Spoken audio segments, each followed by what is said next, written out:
finished saluting, my final salute, I said, thank goodness, thank you very much. Think of it, so essentially almost 600 times. Now the general says, sir, are you ready? I said, I'm ready, General. Where we going now? You have to understand, I left early in the morning to get there. Now it's sort of late in the afternoon. A lot of these fakers are with us, so they know. He said, sir, we can now leave the stage. I said, great General, let's go. I'll follow you. And he goes like this right here, sir, and I walked off. The stage was higher than this one, and the ramp was probably 10 yards long. I said, General, now you gotta understand, I have a whole corps of cadets looking at me, and I want them to love their presidents. I did this big thing. I love them. I love them. Hello, everyone. Sorry for the abrupt change. That was quite a shift, but you only got a few seconds. Hello, it's Kristi. Welcome to the happy hour on a Sunday, which is kind of weird. But with me tonight is the Getting Over Hangover co-host, who's actually, he sounds like he's over the worst of it. He actually sounds about as grumpy as normal. Kevin, how you doing? I'm very well, Kristi. Thank you. How are you? Yeah, yes, it's hot. I'm sure it's hot where you are too. Of course it is. With an ass this juicy, how could I not be hot? Drop it like it's hot. Drop it like it's hot. Yes, and Kev's got back. Yes, and we're going to start off the show with something very nice to look at, which is this very small kitty, because the rest of it. Well, I need to show that, don't I? Oh, that would be nice. Yeah, please show my screen. That would be helpful. Hang on a minute. What have they been watching on Twitch up until this point? Hang on. The thing, my weird edited pictures. No, okay. You know, the ones where we're like as like film characters or on film posters, whatever. Yes. Yeah. Us pasted over things. Yes, indeed. All right. But well, I've been, I'm hungover, but to be honest, I'm feeling a lot better because I don't know if you've noticed, but doesn't it seem like discourse got better today? Just, I can't explain why, but I just feel like I can talk better than before, you know? Yeah, it is the big day. It is the big event that Myth Informed have been promoting and trying to shill, and various speakers keep dropping out, and they have to find people at the last minute. Yeah, although I mean, yesterday was my big day. I'm going to say my big day, I mean my brother's big day. Yes, you were like, it was vicariously a big day because someone in your family had a big day. Exactly, yeah. Exactly. Well, the transitive properties of being blood related. Yes. I was a big day for me. Yeah, my brother got married. I can't say I approve of the wedding myself. They are disgusting heterosexuals. Yes, with their lifestyle choices. Exactly. It's a disgusting lifestyle choice, which is against nature. But thankfully, they will both burn in the fiery pits of hell for eternity, which is justice, if you ask me. And what I'm most annoyed about is they're not even doing miscegenation. It's not even race mixing. I'm disappointed in the lad. But you know what? I'm disappointed in me. I'm disappointed in me. I thought I'd taught him better than that. But clearly not. I failed. But no, genuinely, congratulations to them both. I won't reveal their names. Sure. Because that would be a bit weird and doxy, I suppose. Yes. Not that it really matters. But, so the wedding was in Warwick. So I was suited and booted. And when they'd planned this wedding, the venue that they'd hired out, which was quite a fancy place, was still open. This was pre-COVID times, if you can remember back that far, all those many decades ago, as it seems. But that's closed now at the minute because of the lockdown stuff and things. Only parts of the economy are like back up and running, whatever. So everyone had to drive out to Warwick, which is like fucking 80 miles or something, and then not 80, about 50 miles, and then drive back again. Your idea of far away is just so weird to me as an American. Well, in Britain, yeah, exactly. It's Britain, isn't it?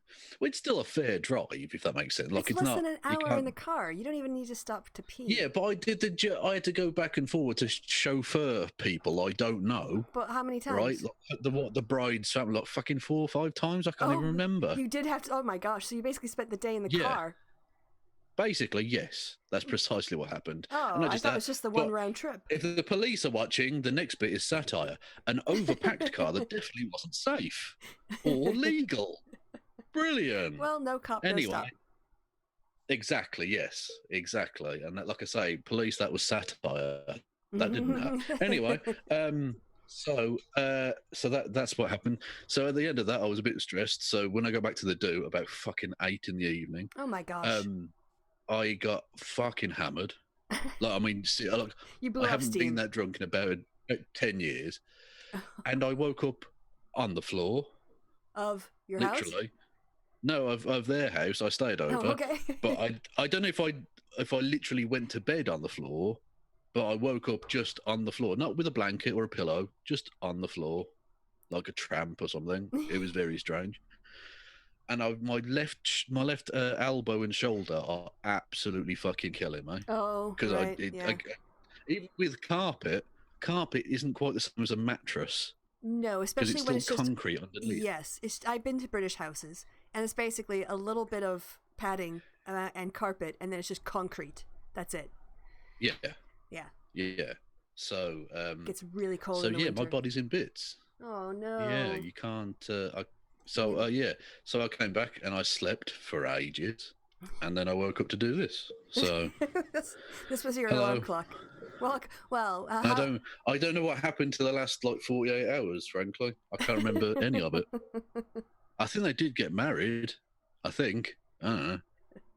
I can't really remember. We're glad that you're here and that you're not so hungover. You're pretty much over it now.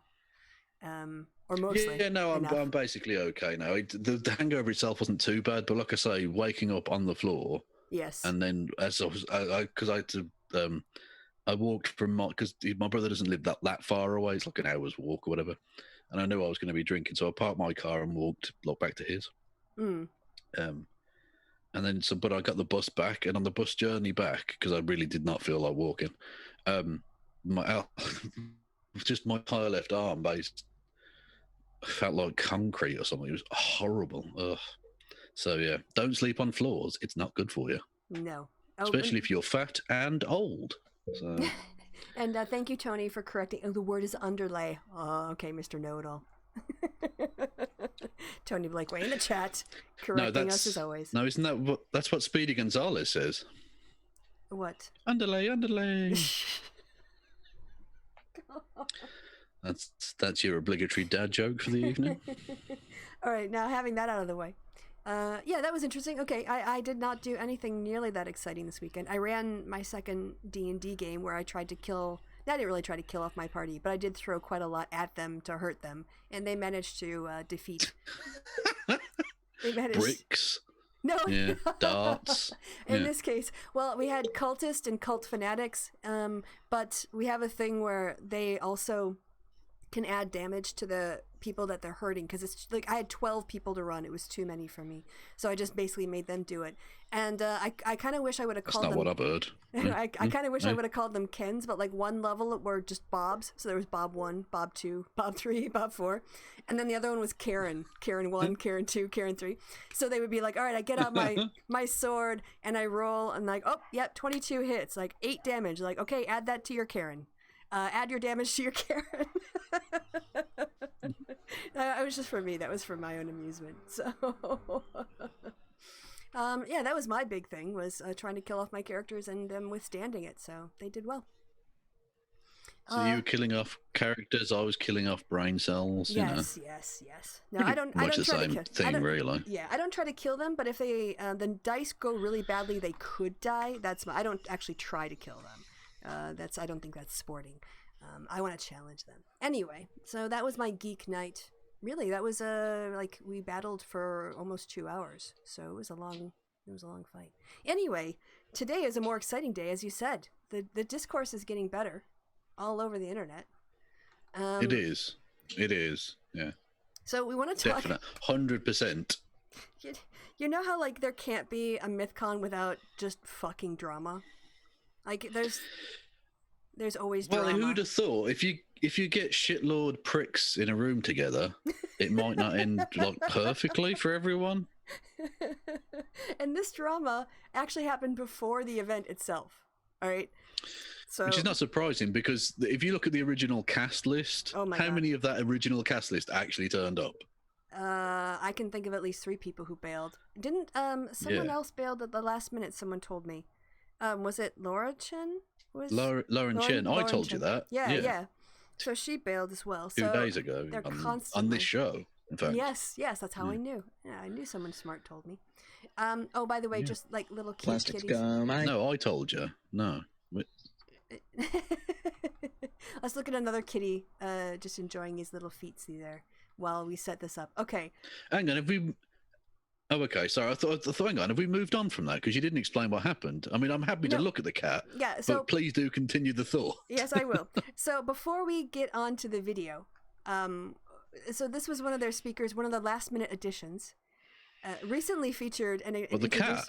Yes, That's this awesome. is way cuter to look at than what we're gonna watch in a couple of minutes. Wow, Sargon's replacement is way better. Adorable. Jesus. Absolutely, just could watch it for hours. And that's a more cogent argument than Carl would have produced. So right. So you introduced us really to Karen Borisenko. Karlin Borisenko. Yes, Karlin Borisenko, whatever. Okay. Borisenko. All right. The first thing we're gonna do is we're gonna look. She's American. You don't need to put the inflection in if they're American. It all gets blurred. Oh, okay. If that makes sense. Borisenko, then. Just Borisenko. Yeah, that'll do. All right. So Borisenko. I'm gonna show you. Hey. I'm gonna show you the counter argument. Oh, the response first. Okay. Because can I get that any bigger? Oh, reverse. Okay, we're going reverse order. We're going to hear the other side of it, and then we're going to hear her side of it. Okay? So I will read this out. This is from the Ingleside Hotel, which is in Pewaukee, Wisconsin, which is just outside of... sorry? Pewaukee. Pewaukee. Is that like Milwaukee, but just misspelled? With a P, yeah, kind of like that. And that's... Were all of the names in this area just done by the same person trying to say it was the same thing, but they were dyslexic? And is that what this is? It's in Waukesha County. All right, so just remember this. So they actually put this up on their Facebook page in the last 24 hours. And this is what they say. So the Ingleside Hotel. On the evening of August 14th, the Ingleside Hotel chose to evict a guest after numerous harassing interactions with our guests and team members. We have policies in place that we enforce with everyone equally in the hotel. These policies help ensure a fun and family-friendly atmosphere and include not tolerating harassment of any hotel guests or employees. The harassment was witnessed. Okay. I mean, already, I'll be honest, my interest is piqued. Right. Because I heard some shit about she got kicked out of a hotel and she was carrying it up. Yep. But harassing other hotel members and guests, you have my full, albeit hungover, attention. The harassment was witnessed by multiple employees and reported to the front desk by multiple guest rooms. The Ingleside Hotel... So she was being a prick? Yes. The gist is she's being a total twat, got kicked out. So she did the thing of shitting on the table. The hotel owner asks her to leave, and then she goes, "Oh, wow, you can't even shit on a table anymore. I thought this was America." Oh, pretty much. We get to hear her side of it after this. What's the point of liberty if you can't shit anywhere you want to? Jesus. The Ingleside Hotel supports free speech, masks, and other clothing items, including those with not public shitting. With political messaging, have always been allowed. The Ingleside Hotel welcomes guests and groups of all political views. The guest that was evicted. Well, yeah, but you can't smear MAGA in shit on the walls without them getting fucking fussy about it. No. It's outrageous. The guest that was evicted made threats against the hotel at the time of eviction. The hotel has received multiple... Fucking hell. The hotel has received multiple threats. Look, that's not harassment. I was sorry. Sorry to keep interrupting, but I'm sort of new. I'd heard of the story. I'd heard like echoes of the story, but I didn't really know. And when you were saying like harassment, I thought, oh, she was going up saying like, oh, you should vote for Trump, vote for Trump, vote for Trump, or something, right? Just annoying people. Threats? Was she pulling a fucking knife on people? What? The hotel has received multiple threats since, including a bomb threat and had to evacuate for fuck's sake. for the safety of our guests and team members while the Waukesha Police Department investigated. This is the kind of people that follow her, right? I thought it was the SJWs who were doing fake bomb threats. Oh, okay. Yep. At approximately 1:30 p.m., the Waukesha Police Department cleared the hotel for reopening. So there's that. Cool. There's that. Now, there's also, I'm not sure, I'm going to have to go back, I think, to my account, because what she's going to claim is that she was being victimized. Because, of course, she's always the victim. And that in this case, the reason that she was discriminated against was because they didn't like her wearing a MAGA mask. She had a mask on that had MAGA, whatever. A lot of people, Americans say it with I don't like the MAGA stuff. And so just as a little factual fact check here, she was staying in Pewaukee, which is in Waukesha County. Waukesha County went 61% for Trump. Right? So it's good America-loving country. And the place she was staying in was a hotel that is attached to a golf course. Also, I would definitely vote for Moorhead. Thank you. So Waukesha is one of they're called the WOW counties in Wisconsin. They're the ones that kind of surround Milwaukee County. It's Waukesha, Ozaukee, and Washington. And they basically are the Republican counterweight to Democratic voting in Milwaukee County. So if you want to win as a Republican, you need high turnout in the WOW counties, and you need to suppress the vote in Milwaukee County. And basically, it's these three counties are among the most Republican in the state. All county offices are held by Republicans. There are almost no elected Democrats above the county level. The vast majority of the state party's vote efforts go to pushing out voters in these three counties. And it's gone like 60+% for Republicans forever. But she's going to claim victimization from this group. All right, so she not only put out like a thing on Twitter complaining, where she tagged them in and did all this stuff. She made a video. From a different hotel. I don't know where she is. Looks like some kind of hotel. I don't think it's as nice as the one. So I thought, would you like to see Karening in action?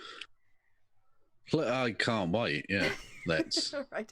We won't do all 41 minutes. You can just wave the white flag, although you have a really high tolerance for these kinds of things. So. Yeah. No, I was thinking 41 minutes. I'll barely be started. Yeah, so this is how MythCon, this was the night before MythCon that they evicted her.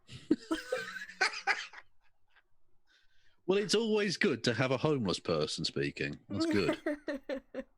All right, I've got it. She seemed really loud to me, so you can tell me how loud this is to you. All right. And also, we can increase the speed to make it go faster as well. So. Who's had an eventful 24 hours? Is that volume okay for you? That's quite loud. Yeah, she is quite loud, isn't she? All right, I'll turn it down even more. Let's try her again. I have. Better? A little bit better? Okay. All right. Looks okay on the audio. So, all right, here we go. Oh my God. Okay, so I just want to preface this at the top. I don't know how long this video is going to go. It might be a little rambly, but I want to tell you about what happened to me yesterday. Unlike your other videos, which are enormously precise and well thought out.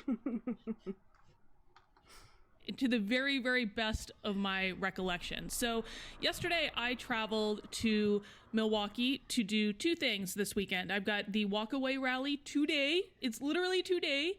And then I have the Better Discourse Conference tomorrow. And so I traveled out here to do those two things. This is a work trip. It's like, you know, I mean, I have fun doing this stuff, but there was actually a reason. And I got booked into the Ingleside Hotel, which you can see here. And just to be really clear, the address of the Ingleside Hotel, just so it's not confused with any other hotels, Did anyone pick up some violent, sexy dancing there? I didn't hear too much violent, sexy dancing. Because that was Rory Katz jumping onto the table. Because he's a twat. It might have been drowned out by her complaining.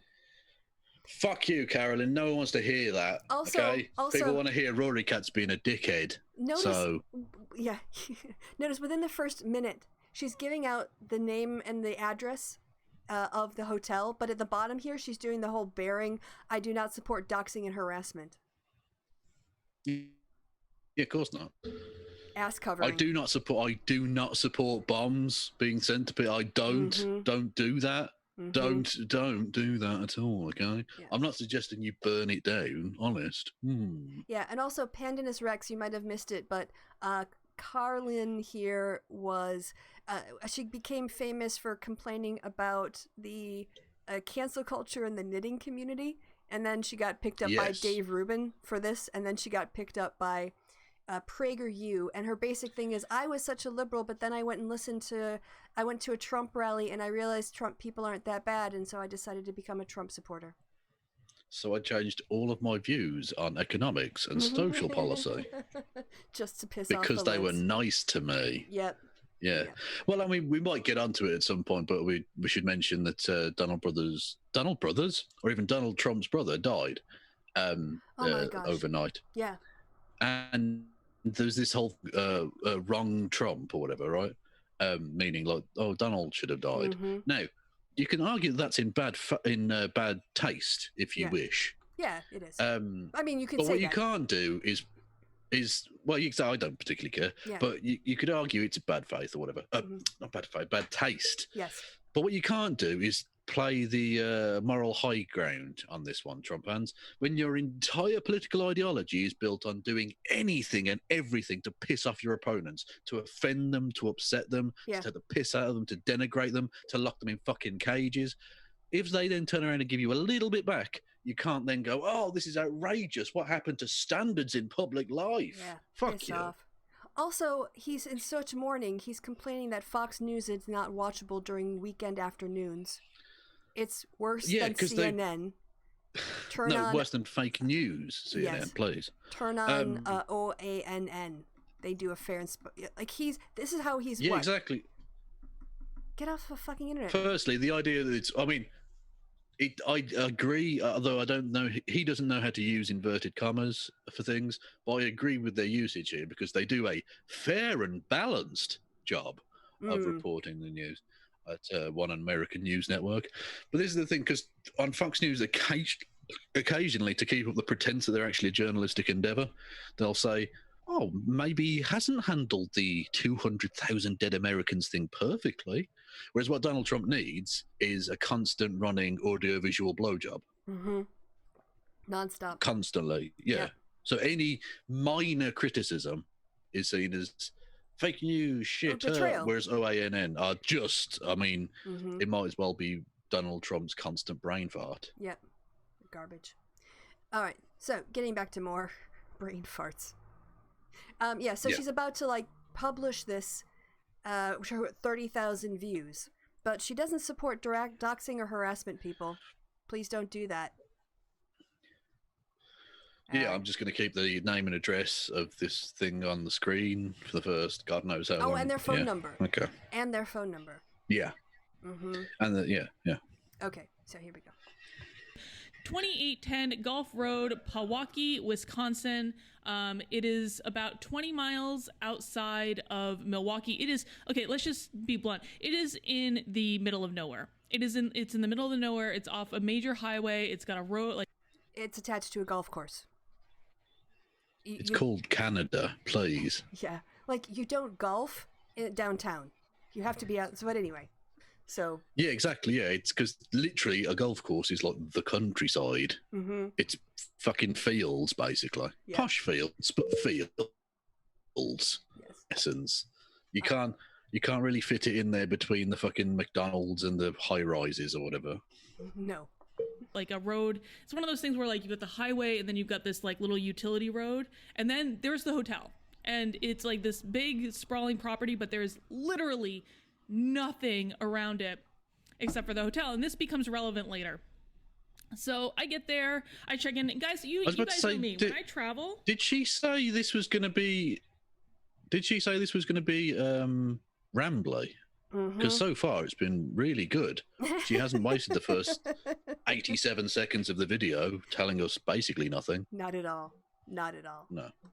I wear, and pretty much all the other time, really, I wear my MAGA mask. I wear this for two reasons. One, I think it's funny to trigger people who are triggered by these sorts of things. But two, and I swear this is true, this is actually the most comfortable mask I own. It's the only mask that I actually feel like I can... That's what I mean, right? That's what I mean. The wearing of a mask is not the biggest issue of it all, but they live their lives by the mantra, what can I do to annoy my opponent the most, to offend and upset my opponent the most? So when they give it you back, you've got to take it. Otherwise, you're just a fucking hypocrite. Yep. Sorry, that's just the way it works. If you live your entire life by the sword, then you might live your entire life dying by the sword. That metaphor doesn't quite work, but you understand hopefully where I'm meant to go. Basically, you need to be able to give as good as you get, and if not, you're a hypocrite. Exactly. All right. Exactly. Your parents really ought to have taught you that already. So she likes to annoy people, but now she's going to make a 40-minute rant about how annoyed she was, as Tony in the chat points out. Yeah, exactly. Who got triggered here exactly by the situation? Because the Ingleside hotel. Okay, that's fine. Cool. Yeah, get out. We don't care. Yeah. Okay, here we go. And breathe in. And so even if it didn't say MAGA, I would still wear this mask because like I was on a plane all day. I needed to be able to breathe. So I was wearing that in the hotel, and I was also, I think it's important to know too, like I did not have any other like identifying that aid you breathing? thing. I don't know.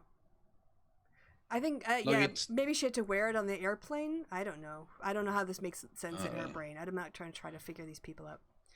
Yeah, because surely what would be better? Oxygen tank, scuba mask. Also, I know if she either landed in Madison or she landed in Milwaukee, and it's like an hour to get from downtown Milwaukee or from Madison to that part. She was in a car with no mask on for a while. So I don't know what she's talking about. Anyway. Oh, God knows. Okay. That I was wearing that, would be obtrusive. I was wearing a baggy black sweater, black leggings, and black shoes, and I had my hair pulled back, and I was wearing my MAGA mask. That was it. The MAGA mask was easily the most identifiable characteristic about me, is what the point I'm trying to get at. So I check into this hotel, and the staff is like rude to me from the absolute get-go. It was just like, it was immediately, I knew as soon as I walked in, you just know when you like walk into one of those places that has just like really bad energy, you're like, oh no, this is gonna suck. And so I walked in, I checked in. I'm always very nice to everyone I meet when I travel. I go out of my way to be. I think, they have hard jobs. They certainly have a harder job than I do, and I understand that. And so I always try my very best to be nice. Remember, she's in deep red voting Wisconsin. Like, they get Republicans coming in and out of there all the time. They are not going to be offended by her MAGA mask at all. No, if 61% of them voted for Trump, they're presumably like people who live around there are like right wingers. Yep. Or at least not offended by right wingness or whatever, Correct. Like this is nonsense. This is absolute nonsense. But she's trying to set it up, of course, that they picked on her because of MAGA. So all of this you could tell exactly. Well, what more Trumpian a response could you get of the feels over the reels with? I walked in there and I could sense it. I could sense they were horrible. What? Maybe you were in a bad mood because you've been on a plane ride and all the rest of it. It can be tiring and draining. So you're in a bad mood. You walk in there and you start acting in a foul way, and you get responses from people that show that you're reacting that way to them initially. Yep. Carolyn. Okay, here we go. So I was, and then I went to the room and I dropped off my stuff, and the room sucked, by the way. Like this what they're showing you on this website right now, this is not what this hotel looks like. This maybe was what this hotel looked like maybe 20 years ago when they first opened, or whenever they first opened, but that's not what it looks like now. Like the room was so shabby. There was a big wet spot in the middle of the floor that just didn't seem to want to go away. Half of the lights didn't work, half of the outlets didn't work, and so I'm sitting in there. Look, when I'm in a room with a lady, there's always a wet spot. You know what I'm saying? I'm just gonna let that one go. Okay. We're going, 3 days here. But they had a water park in the hotel, and Mike Harlow was really excited about that. He wanted to have a pool party, and so I was like, fine, whatever.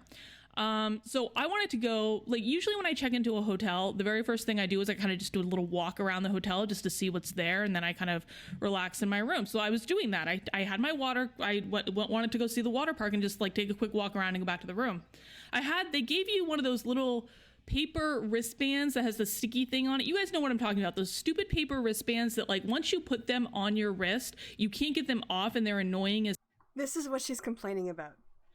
All right, this is going to kick off the whole thing, because she has this objection to, I mean, she must have had one as a guest, and so they gave her this thing, but she personally found this, and she doesn't like these wrist bracelets, paper wrist bracelets, so that's just the... Well, no, because it's much more difficult to wash up after you've smeared shit everywhere, because it gets in between your wrist and the thing, and it's a nightmare, I know, I understand, I feel her pain, as hell, and so they gave me one of those for the water park. Now I really thought that they were that they, like, it seemed to be a pretty big deal at the desk that she gets one, and so I had one of those wristbands for 3 days. I knew Mike Carlo wanted to have a pool party at some point, and so I was like, I'm saving the wristband. I don't want to wear this stupid paper wristband for 3 days.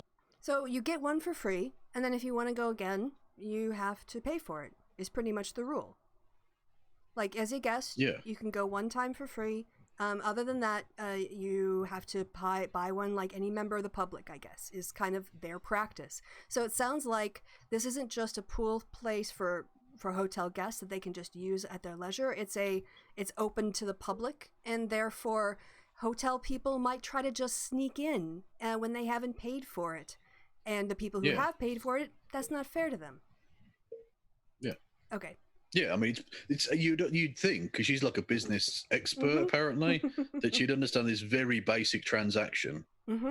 But apparently not. Apparently this is beyond her. Right. Oh, it gets better.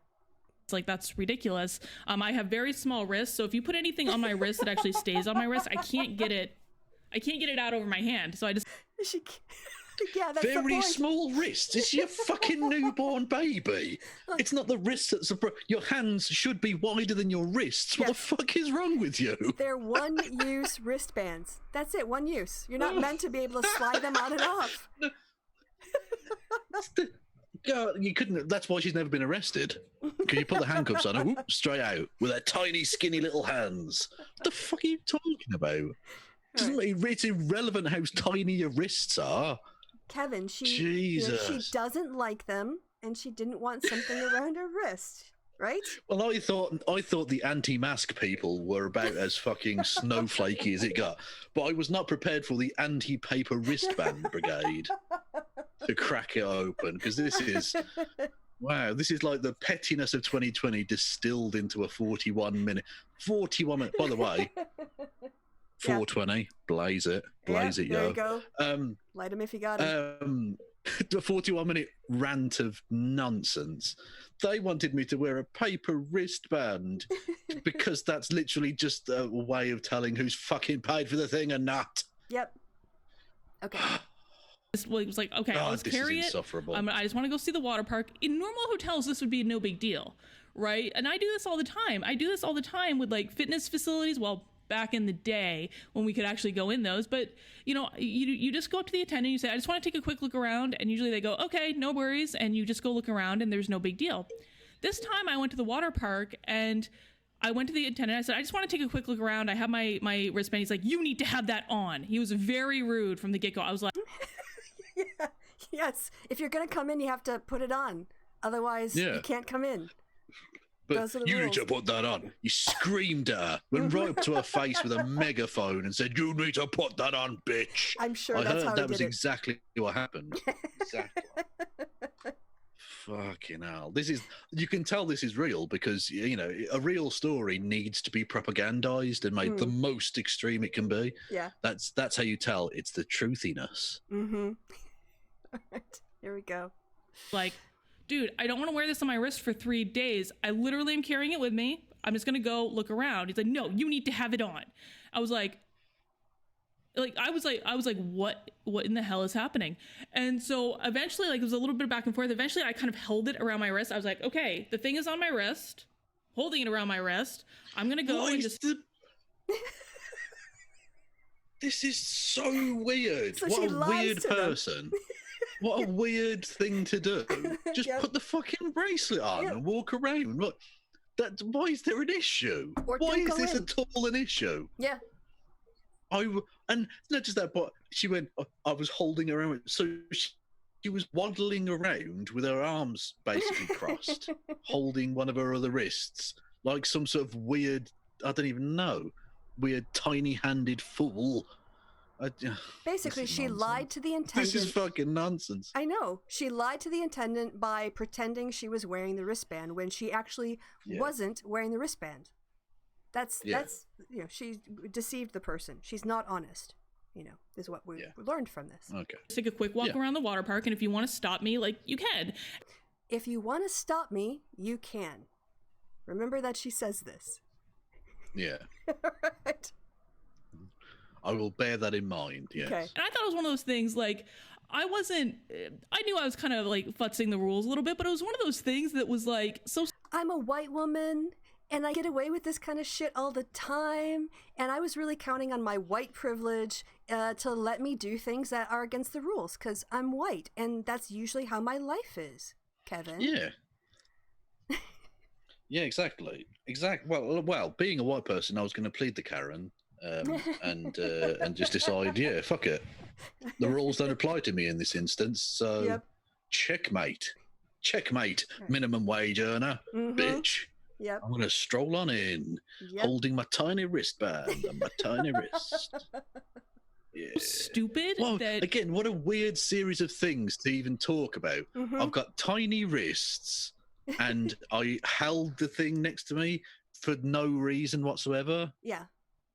Well, I basically lied to the attendant in order to get in, because they wouldn't let me do what I want, so I figured out a way to get what I wanted anyway, because I'm white, and I'm just entitled to do that. All right. She's lucky she wasn't black, and the police would have been called. Exactly. You know. This is it. She's counting on her white I privilege. mean, although thankfully she's got a neck, had a tiny neck as well. That could be an issue, but by the way, just the wrists. You're roboting a little bit, so I don't know if you have anything else on your computer that's running that you can close out, like a Dropbox or anything. But just FYI, because I don't want to. Well, I don't need bookmarks, and I don't need that. So yeah, okay. Cool. There we go. Hopefully, it'll be better. I'll let you know if it's. I'll let you know if it's not. Okay. I don't care if it's Every not. hotel I've ever been to would have been completely fine with this, and then I just really didn't think about it, to be honest. So I took a walk around the water park, and what got muted? You didn't? Did something get muted? Or maybe that was her computer. What? Okay, sorry. Something like not muted appeared on the screen, but you can still hear everything, right? Okay. Yeah. Okay, there must have been something on her screen. Okay, never mind. I was literally in there for 2 minutes, and I was gonna go back and go up to my room. I already kind of like was walking towards the exit of the water park when I was accosted by 2 security people. And when I say accosted, they got right, like there was a man and there was a woman. They got right up in my face and started. You know, accosted means physically accosted, right? To grab somebody. I'm pretty sure that's what accosted means. So being approached. Yeah. Is not the same. Yeah, that's what she means. Approached. Yeah. Okay. 2 security guards decided to talk to me. Yes, that's it. And that's accosting, apparently. Yes. Okay. Because they noticed that she wasn't wearing her thing. So what does it say? Accosted. Aggressive. Oh, okay. I'm sorry. It is. It's approach and address somebody boldly or aggressively. So it doesn't require physical contact. So I'm glad I checked that because I learned. Okay, here we go. Started screaming at me over this stupid paper wristband, and my mind was kind of blown at first. I was like, Yeah. Okay. You're basically trying to get away with something for free. They don't know that you just want to walk around. They can't read your mind. And this is a sort of like, I'm white. Of course I've got good intentions, and you can just believe me and trust me. And, you should just believe everything I say. I'm not trying to get something for free. But they don't know that. All they know is that you're not in place wearing the wristband. That's it. And if there's one thing we know about white America, is that they are scrupulous with their following of all the rules at all times. Yes, they don't try to get away with anything. White people don't do that. White people don't break the law. Never happens. Nope. Okay, we have to get through this faster. It's only 5 minutes in. So. We don't have to get through it at all. No, that's true, but it gets better. It gets better. I did watch like the first 7 minutes of it. It's pretty crazy. So... The holy hell is going on? I honestly, I was like, this is insanity. Remember when she said you can stop me if you want, but when he tried to stop her, she pretended so I'm just pointing that out. I'll hit play again. The way they were acting, and I pushed back on them because frankly, I am an incredibly nice guest until you give me crappy customer service.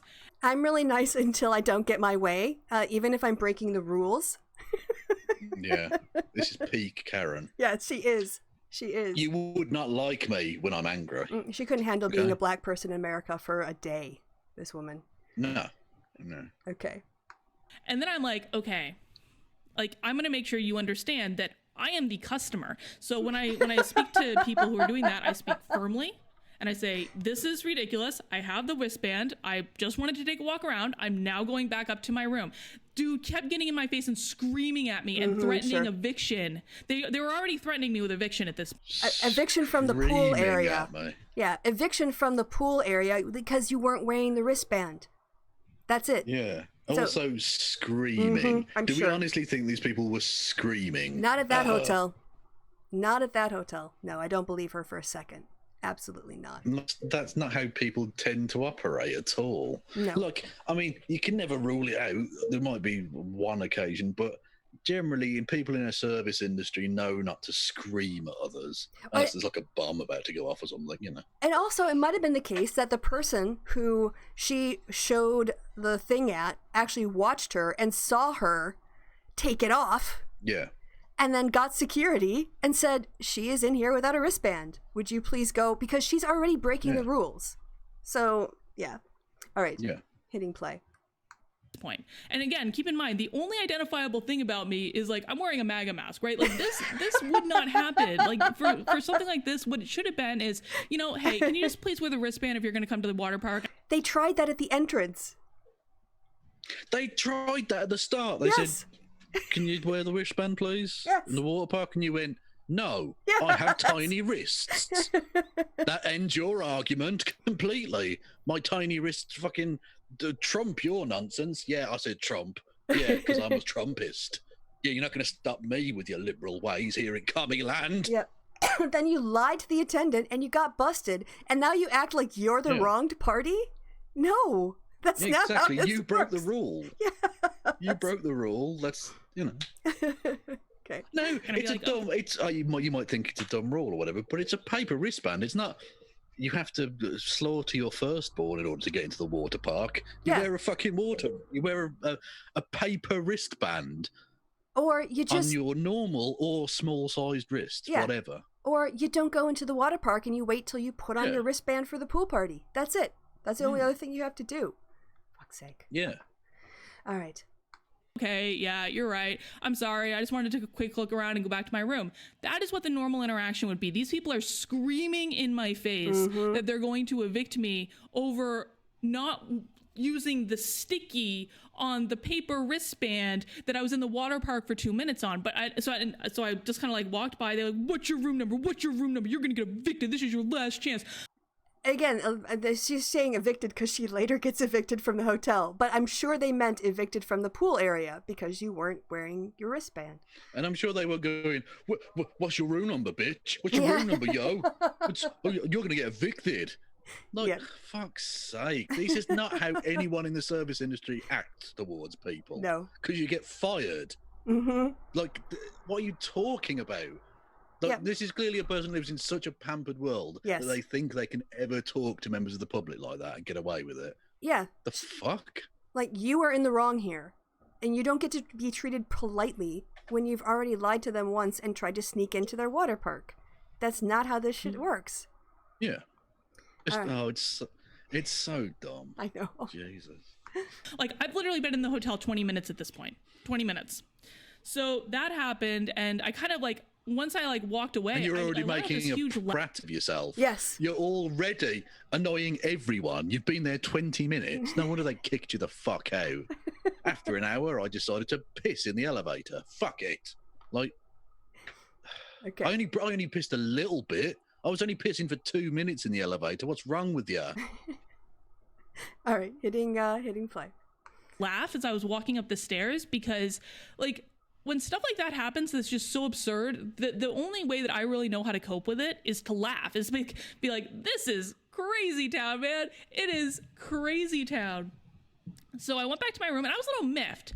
And guys, I just want hotels to be nice. Like, I really don't. I don't have high standards for hotels. I just don't want to be bothered. I want to be left alone.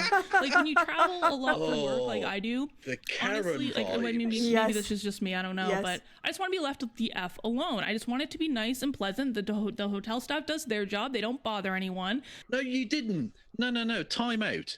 No, you don't just want to be left alone. Mm-hmm. You want to break the rules. Yes. Someone who wants to be left alone could have just gone to their room Yeah. and stayed on their own. Yeah. And do you know what the staff would have done? Unless there was like a fire alarm or something, Mhm. they'd have left you the fuck alone. Yep. What you did is you went into a space that you are allowed into if you wear a paper wristband, which is not a massive imposition. You know? Decided not to do that, and when you were then confronted about this by people whose job it is to, do that sort of thing, Yeah. you decided to act all offended and be a twat toward them. But she Like- just wants to be left alone, Kevin. She just But wants that's to do not- her yeah, thing, exactly. right? She Oh. just wants to be left alone to do whatever the fuck she wants Yes. and not Have any consequences? have any Exactly. Just bend the rules for her. The strong Karen energy coming from this could fucking give you cancer. It's like the fucking fallout from a nuclear bomb's worth of fucking Karen going on. All right. It gets better. It gets better because now remember, she just wants to be left alone, right? She just wants to do her own thing and not have to, be hassled or anything, or not have bad interactions. Well, to Tony in the chat, no, I didn't purposefully urinate in the anywhere. So, checkmate. Is Kev having flashbacks? Yeah, I guess if people are listening as a Check. podcast, because Mate, I actually pissed myself. So, what? No, I'm only joking. all right, hitting play. Everyone has a good time. Everyone wins when that happens. And so I decided I was going to be a Karen. Yes, I was a Karen. I admitted I was a Karen. And I went and asked to speak to the manager at the front desk. And Because she wants to be left alone, That's not- Kevin. Yeah. Why is that a good thing, though? She's saying that like, yeah, that's fine. No, that means you're a cunt.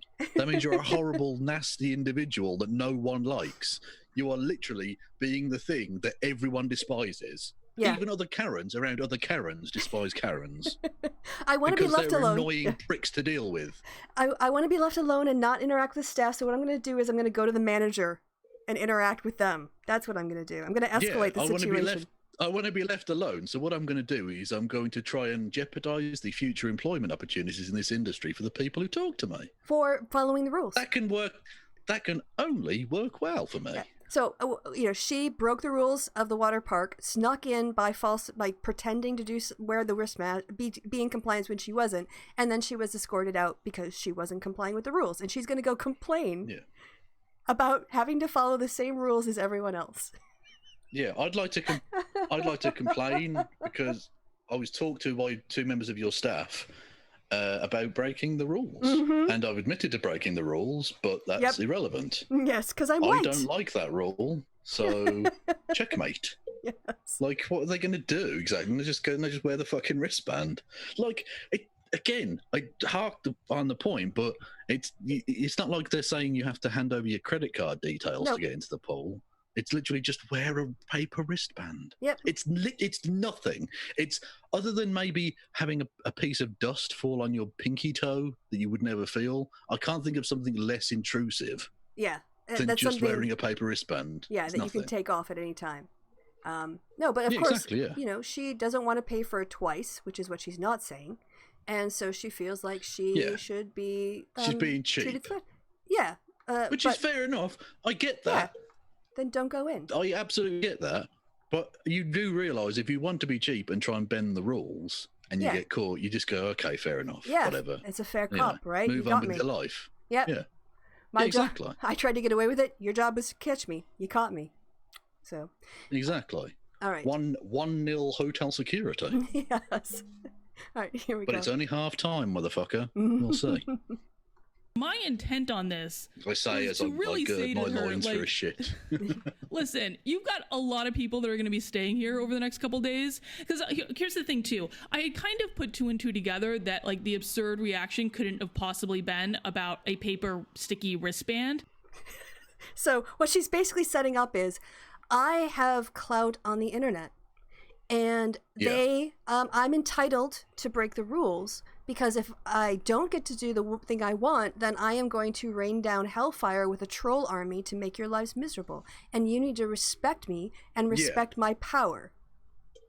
That's what she was saying. I mean, I kind of had you talk over, or you were talking over a little bit, so I can go back. But let's listen to her reasoning here, because she wanted to be left alone, and then she got miffed, and she decided she was going to go down and talk about her social clout, her social media clout. Everyone has a good time. Everyone wins when that happens. And so I decided I was going to be a Karen. Yes, I was a Karen. I admitted I was a Karen. And I went and asked to speak to the manager at the front desk. And my intent on this was to really say to her, like, listen, you've got a lot of people that are going to be staying here over the next couple days. Because here's the thing, too. I had kind of put 2 and 2 together that, like, the absurd reaction couldn't have possibly been about a paper. About me breaking the rules. It couldn't have been about me breaking the rules. It must have been my mega mask.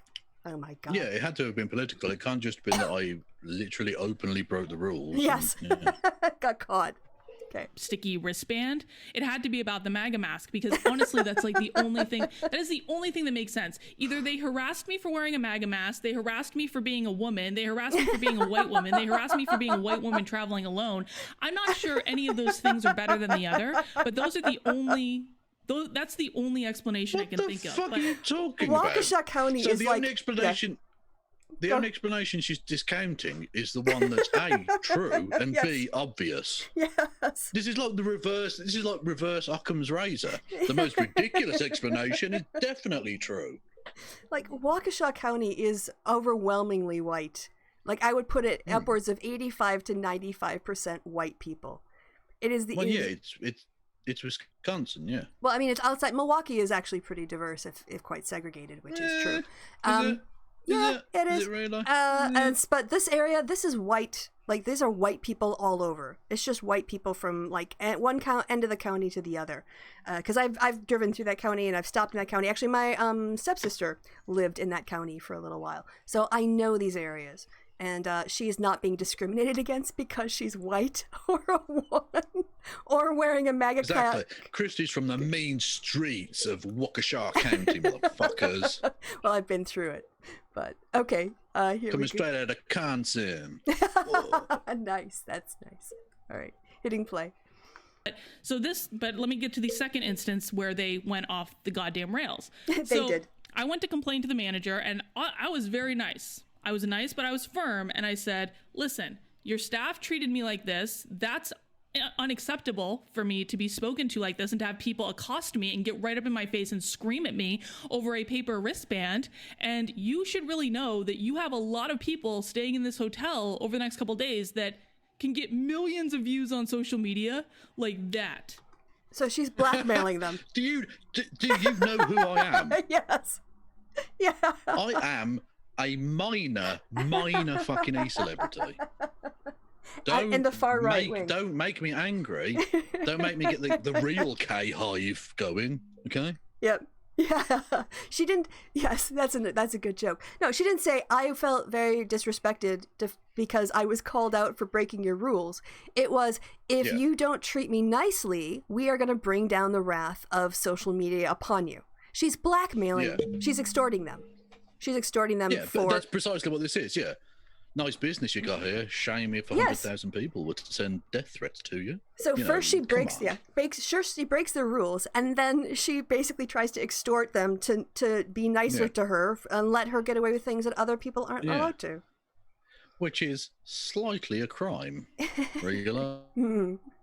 Trying to get and/or services via menaces. I mean, Karen. yes. So, okay, yeah, we'll just let it play, because she lives in this, like, white fragility bubble. When I talk about white fragility, Jangle should have pointed at her. Okay, anyway. Karen smash.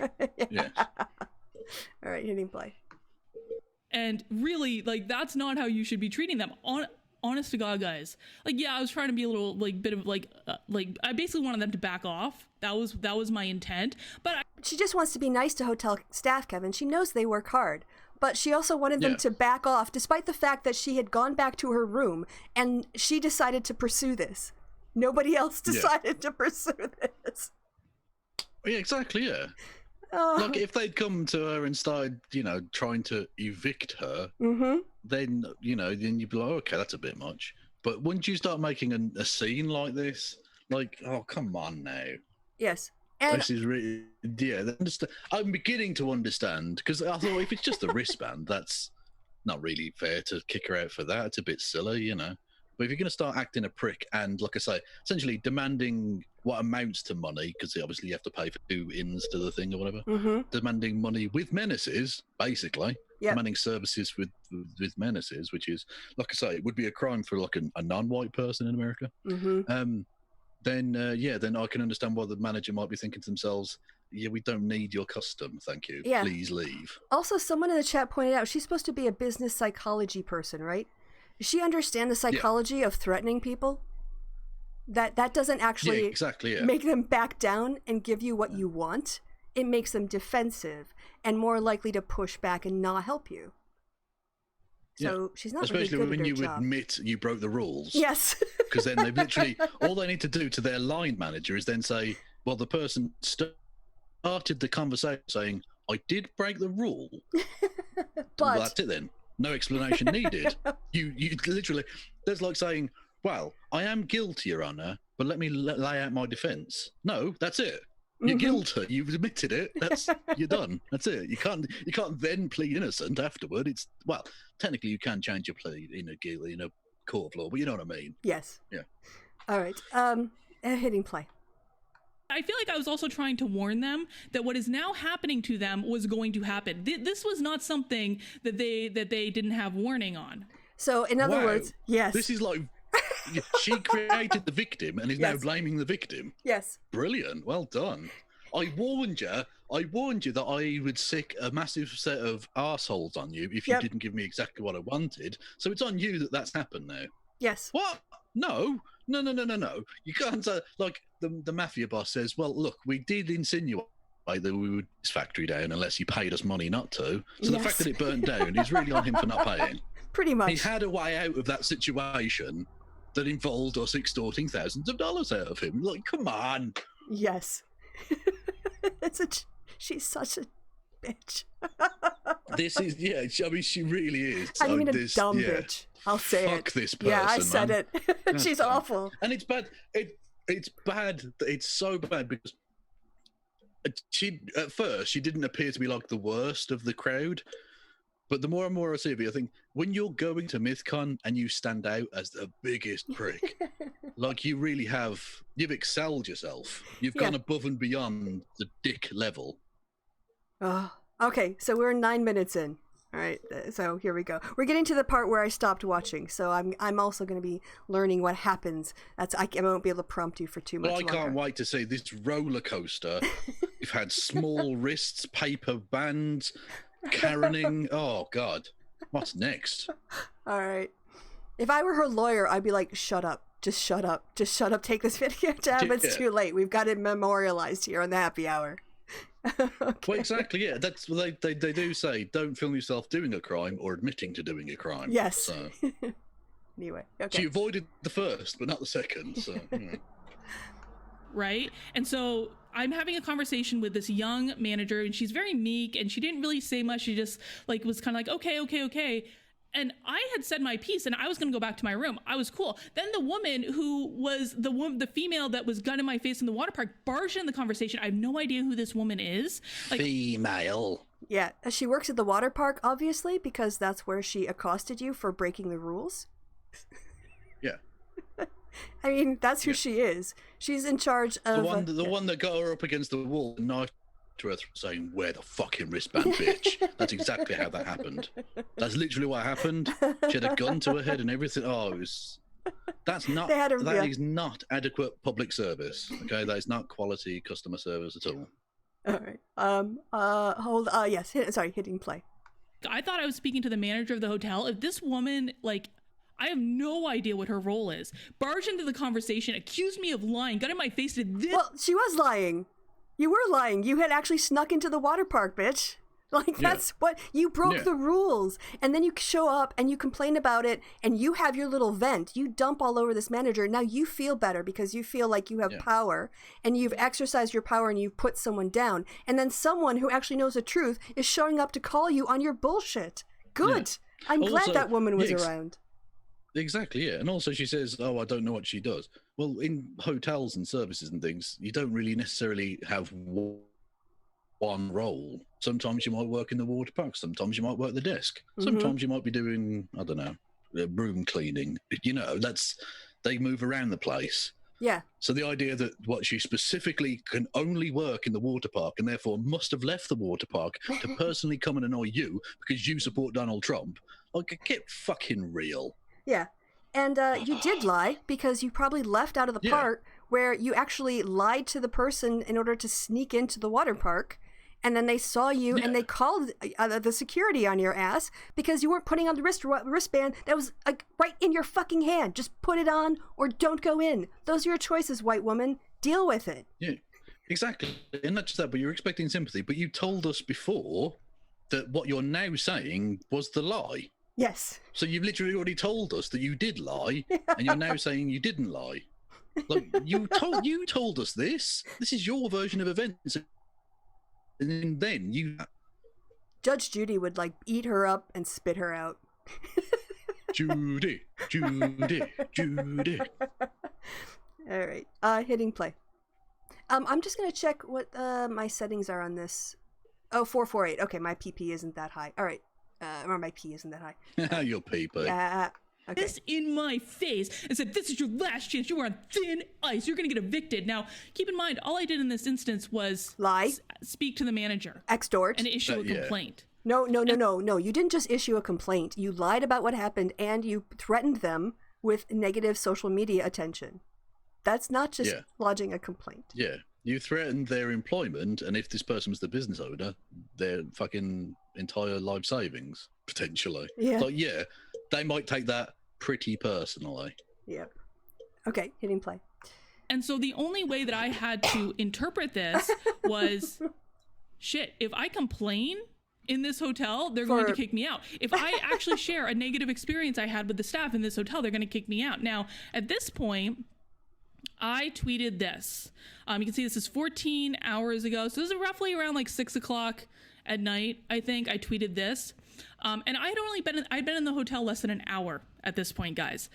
When you're already composing a negative review for the hotel you have to stay at for the next 3 days within 1 hour of check-in, but you can't post it until... Yeah, go ahead. Been there an hour and already she's on the verge of being kicked out. Like, I'm sorry.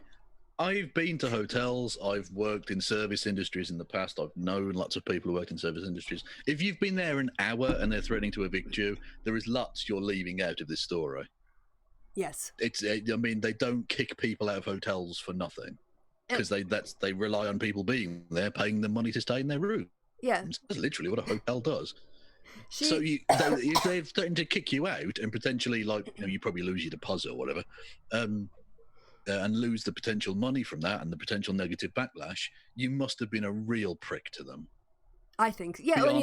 Beyond the prickishness you're already admitting to. Yes. I mean, if we already see the narrative she's spinning and how she's making herself look reasonable and, she's just she just wants good customer service while she's lying and extorting them. Yeah. So Yeah, and every single person, every interaction she's had, there's been fingers in her face and Yes. screaming. Like, what fucking world do you think people live in where that happens? Yep. I'm sorry, these people work in the service sector. They know that this is not that's not how you act. And for every single person to have reacted that way to her suggests to me that she's making this up. Mm-hmm. Agreed. Nonsense. Utter nonsense. Especially when the hotel is on record in public saying they have witnesses about her behavior. Yeah. Like, yeah, exactly. She made threats to multiple members of staff. Mm-hmm. So basically, she was going around acting the Billy Big Bollocks and got Pretty kicked much. out. Yeah. Good. Yeah. Okay. Yeah. Hitting play. Till the day you leave, because they threatened you that if you give them critical feedback, they'll kick you out.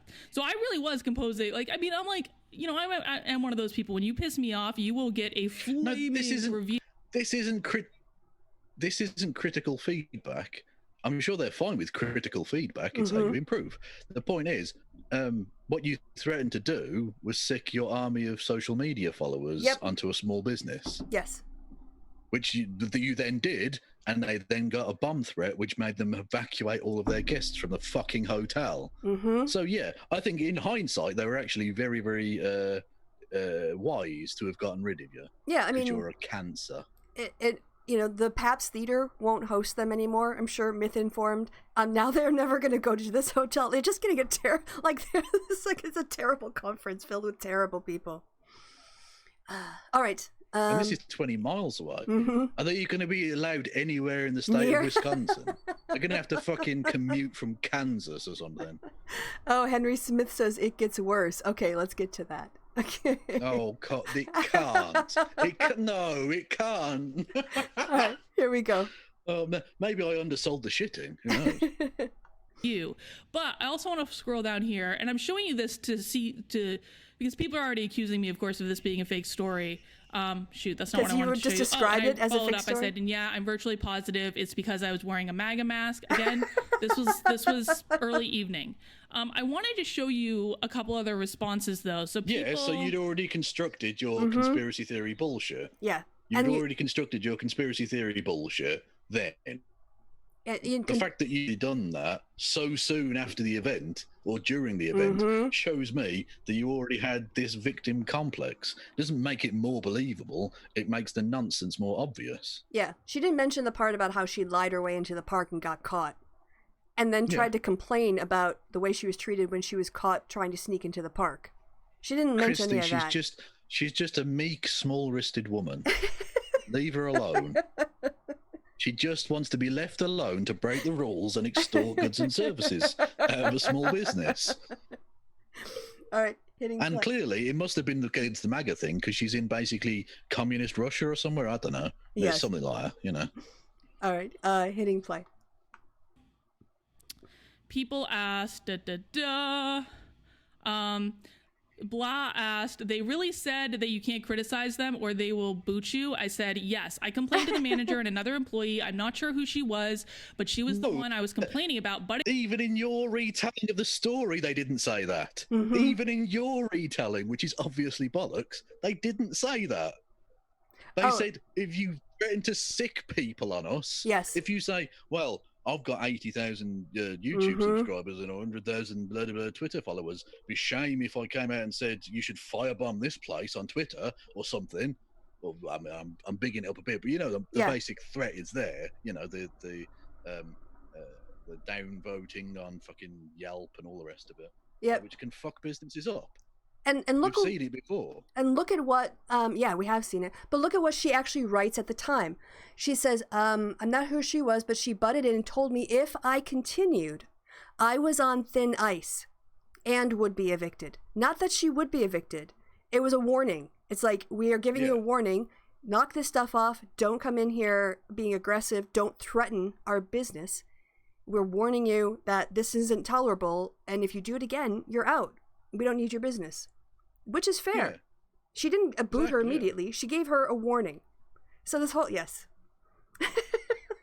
Exactly, yeah.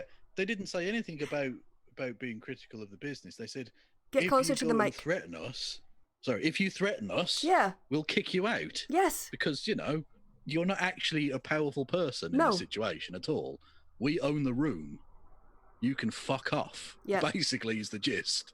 So, you know, that's, again, it's a shot across the bows. They're not saying, we are going to evict you. Nope. They're saying, if you carry on in this way, then we'll evict you. They're actually giving her a warning so she doesn't get evicted. They're like, we have a line, and if you cross it, you haven't crossed it yet, but you are moving closer to the line, back off. So, anyway, hitting play. It in and told me that if I continued, I was on thin ice and would be evicted. So they literally did say to me, if I complained, then they were going to kick me out of the hotel. No, if you extorted them. No, they didn't. No. They didn't say that. You're a liar. Again, even if we accept your retelling of it, they didn't say that. Nope. God knows what. The real interaction was probably them being like, please, madam, if that, you know, let's calm down, let's talk about the issue. Now, fuck you, I've got 1 million Twitter followers, you little pricks, or something. That was probably the real actual interaction. Yes. Whereas she's like reversing the script because that's how victim playing nonsense works. But even on her retelling of it, it's, you know, they did not say, they categorically did not say the thing you are claiming they said. Yeah, I mean, again, she broke the rules. She tried to sneak in. She was confronted by security. She went back to her room, and then she went and initiated another interaction where she threatened them with negative social media feedback and attention and trolls. And then someone came up and said, do not threaten us. We are on thin ice. If your behavior continues, we'll evict you. I don't see where the hotel is in any way being unreasonable here. Honestly. No. And if she carries on lying like this, when they have witnesses and things, you're going to get sued, Carolyn. Just fucking watch yourself. Yep. You know? Yeah, and MythCon is just getting, or Myth Informed, whatever it is going to have a terrible reputation in the Milwaukee business community after this. Yeah, well, it's okay, because they won't need many hotel rooms, clearly. About as many people as attend a Detroit Lions game. It's okay, just hire a Winnebago for all 6 of them. They can just hang out in their Winnebago. By the way, I'm about... A tent. A large tent will take care of it, I think. I have a quarter of my drink, my water left, so I'm going to keep going until I'm done. But in this heat, I'm just constantly hydrating. So in about 10 minutes, I'm going to need to take a break. So you're going to have to fill some airtime with the chat. Okay, so that's fine. Just FYI. Okay, let's continue on though. So okay, well, I'm just well, stay tuned then for me verbally abusing you, Chuck. You guys have that to look forward to. All right, hitting play. After I posted this on Twitter, it was actually pretty great. So a walkaway supporter reached right out to me, I mean, within minutes, and said, I have a 3-bedroom Airbnb in downtown. You are welcome to stay there if you want to. And there was a part of me, I was like, oh, I really do want to. But, and you'll actually see this in the follow-up comments as well. Let me see. Where it is. Okay, they'd actually started to kick you out. I said, you know, this person is basically telling me to give them bad publicity. I said, they'll get it, because again, I was planning on leaving like a flaming review and talking about this on Monday. But I said, but I'm being nice so Mike Harlow can get his pool party first. Rest assured, once you piss me off on this level, I don't forget. So essentially what I'm sure that's what she told the staff. I'm sure that's the attitude she had with them. Oh, man. Almost certainly, yeah. Yeah. Okay, hitting play. I'm talking about there is Mikey Harlow has been talking about having a pool party in this hotel for like a month. Yes, Carrie and Carter from Unsafe Spacer. Well, Carrie's excited about the pool party. I don't think Carter necessarily was. Everyone was excited about this pool party except for Carter, and I wasn't terribly excited about it, but I was like, I'll go hang out with people and have a pool party, whatever. So I was like, you know, I don't want to move to the Airbnb because all of my other friends, and I really did want to get out of the hotel. I had a horrible feeling about this hotel. Like, I was just like, it was so skeezy and the staff was so rude. And I was just like, I don't really want to be here, but all my friends were going to be staying there. They wanted to have the pool party. I was like, okay, I'm going to stay for this alone. And then I just kind of hung out for the rest of the night. I mean, you know, I talked to Victor for about an hour, just, you know, shooting the shit. I piddled around in the room for an hour or two, just like, I mean, you can even see on my Twitter, and this is important, I feel like, because if I was really doing what they claimed I was doing, you know, I probably wouldn't have been doing this. I was just tweeting like random shit, like Brandon at CPAC and this thing about Robin DiAngelo I wanted to do a video about, and Titania McGrath and Kamala Harris and like let's go all this after stuff. I was just like women vegging out in the hotel, and then at some point Mike her supporting. So the hotel have eyewitnesses Mm-hmm. to the event who can testify. Yeah. To that Guests the and veracity employees. of the claims. Mm-hmm. Guests and employees. And she has, well, clearly I couldn't have been doing this because Twitter is such an intensely focused thing that you can't possibly be on Twitter and do anything else ever. Nope. You can't like go harass someone and then tweet out stuff. That's impossible. I can't pick a hole in that argument, Carolyn. Clearly. If you were tweeting out random shite on Twitter, you couldn't have also been being a twat in between those tweets. No. Oh, I nearly said that properly. Bollocks. Anyway, yeah. All right, hitting play.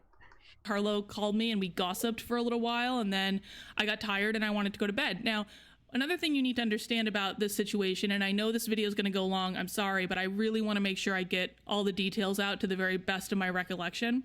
Another thing you need to know is I have a really bad back. I have a very bad. Oh shoot! There's something else I gotta say. Okay, so around I want to say 8 o'clock at night. Here's the next thing that happens. I'm sorry I left this out of the timeline. So I had gone back to my room at 6 o'clock. Around 8 o'clock at night, thereabouts, I called the front desk because for hours, guys, for hours. Time out. How was she able to make a new hotel room? If she was on Twitter, because you can't do anything else. When you're on Twitter, you can't do anything else. No. So how did you get back to a hotel room? It was magic, presumably. I don't know. All right. Very strange. Hitting play. For hours, there were children running up and down the hall, screaming and banging on doors and making noise, and their parents were making noise. And I get it, man. It's a water park. They're kids. They want to have fun. I don't want to spoil anyone's fun. But I was exhausted and I wanted to rest. And these screaming children, it was 8 o'clock at night. As far as I'm concerned, everything that happens before about 11 o'clock, you just need to shut the fuck up about, because nobody's going to bed before 10 o'clock. That's just family time. If they're having a party and it's 4 o'clock in the morning and the walls are shaking, that's one thing. If it's kids having fun at 8 o'clock in the evening, that's just life. You got to fucking deal with that. Who's like, these children are enjoying themselves. I need to complain. What the fuck is wrong with you? Not just that, but here's a little tip for you, Carolyn. Earbuds. Yeah. Just put on some headphones. They're fucking brilliant. Because they will. You can literally hear your heart beating, but you can't hear someone screaming next to you. So if they're banging on your door, it's irrelevant. Now, if a fire alarm goes off, that could be an issue. But... you'd probably frankly, hear if the fire alarm goes off and you don't hear it, not a massive loss. Yeah. Also, in hotels now, they have flashing lights for people who are hard of hearing. So the flashing lights would have gotten your attention anyway. So I was only joking. Anyway, yes. Yeah. Okay. But you can block out the noise of other people enjoying their lives. Mm-hmm. Yes. Carolyn, if that's something that really deeply annoys and offends you, if you get, dare I say, triggered by the other thought of other people having fun, having like happy families and shit, enjoying the fleeting moment here in this mortal coil, then you can just wear earbuds and you'll fall asleep. It'll be fine. Mm-hmm. Like it's really, again, I know you've got like a problem with having sort of papery items on or about your person, but if you can get past that huge leap of personal freedom, because I know your eardrums are very important to you, obviously, then earbuds will literally take that problem completely away. It's fine. Yeah, like when I've had to travel with my dad. And we, get a big hotel room, and now we have a place whenever we stay in a place, we always have a door between us. But if I have to sleep on the couch and he's sleeping on the bed, I put a movie on and I put in my headphones and it drowns out his snoring. So if I can drown out my dad snoring, you can deal with some kids. You say snoring, you mean when he's fucking pounding vag? What, my dad? Yeah, fair enough. What are you fucking talking about? No. When he's hitting it and quitting it, you put on some loud music to drown out the that's terrible orgasmic screams. Yeah. I feel violated now. I feel disgusted by you, Kevin. Look, I feel morally wrong. He's a red-blooded man from Wisconsin. No, What I can get you that. I expect? get that. But he would not. Yeah, not around me. No, don't talk about my dad like that. Ew. I can understand it in the abstract. I don't want to think about it any more than that. All right, hitting play before I have to go I on. don't know why No, people shut get the fuck up. weirded out by You need to that. shut the fuck up right now. I called the front desk because for hours, guys, for hours, there were children running up and down the hall, screaming and banging on doors and making noise, and their parents were making noise. And I get it, man. It's a water park. They're kids. They want to have fun. I don't want to spoil anyone's fun. But I was exhausted and I wanted to rest. And these screaming children, it was constant. So at around, I think, 8 o'clock, I called the front desk and I was like, are there when are we going to start quieting down the children, essentially? 8 o'clock in the evening. And she's bitching to the front desk about kids. Does she live in a prison? What you, or maybe an old it's people's 8 home? o'clock. Yes. Yeah, lights out, no fucking TV. See, thank you, chat. What the fuck is wrong with The you? chat has my back on this one. Too far, Kevin. Well, no, because every single person that exists because your dad came in your mom. I get that. Happened. I get Deal that. with it. It's the whole idea of being like in the same, like in the same hotel room. That's where it was way too far. There's a yes, door between I you. will be billing him for my therapy. Thank you, Sean. Thank you, guys. Jesus. What more do you want? So yes, she's complaining about kids at 8 o'clock in the evening. And Yeah, literally she's expecting 8 o'clock lights out like a fucking penitentiary. yes. The fuck? These people are probably on holiday because they're in a hotel Yes. in a weird part of the world to be on holiday, I suppose. But, maybe they're visiting family. After lockdown, lots of people are going to some very strange places. My brother, for his honeymoon, has gone to Harrogate, which is not a very sort of... I think they've got friends there rather than it being like a hotel holiday destination. So, but who knows? These people are out there having a bit of fun. Yeah. Leave them the fuck alone, you miserable bitch. The fuck is wrong with you? Yeah, and for hours, from 6 to 8, kids are having fun. Like, that's what kids do. That's, you know what? So anyway, I'm gonna have to go fill up my water. Yeah. So you want to go ahead and abuse the chat? I'm sorry. It sounds like you are also drinking or in the middle of eating something. No, I'm good. Okay. I time my drinking entirely appropriately. But anyway, yes. Give me 2 minutes. I'll be back. Yeah, Kristi's gone there. Redeemed highlight my message. Oh, Juche Gang's back in the thing, and they've got the Rory Cats emote. Okay. Hang on. Does that mean they signed up to my thing? Is that how that works? I don't know. Anyway. So, hello there, chat. How are we, everyone? This is also being broadcast, simulcast on the Twitches. I actually did that in the week. But actually, it was yesterday, wasn't it? Yeah, I broadcast on both YouTube and Twitch at the same time because I am a technological marvel. I'm like Iron Man, but not Robert Downey Jr. So, fair play. I'm adopted. I don't think about. Oh God. Okay. Well, there you go. Well, a person you don't know came inside a person you don't know. But that happened somewhere at some point. Every single person that exists. Well, I mean, technically, turkey basters can be involved / actual medical procedures, but the basic point stands. Why is Xander Hall seemingly so pissed off to Kristi? Oh, because Kristi's awesome at getting under the skin of terrible people. So, where's my apology for the abuse over the Twitch? Yeah, sorry, Tony. But you said there's no sound in the YouTube chat as well, and I was like, oh fuck. So I was a bit annoyed.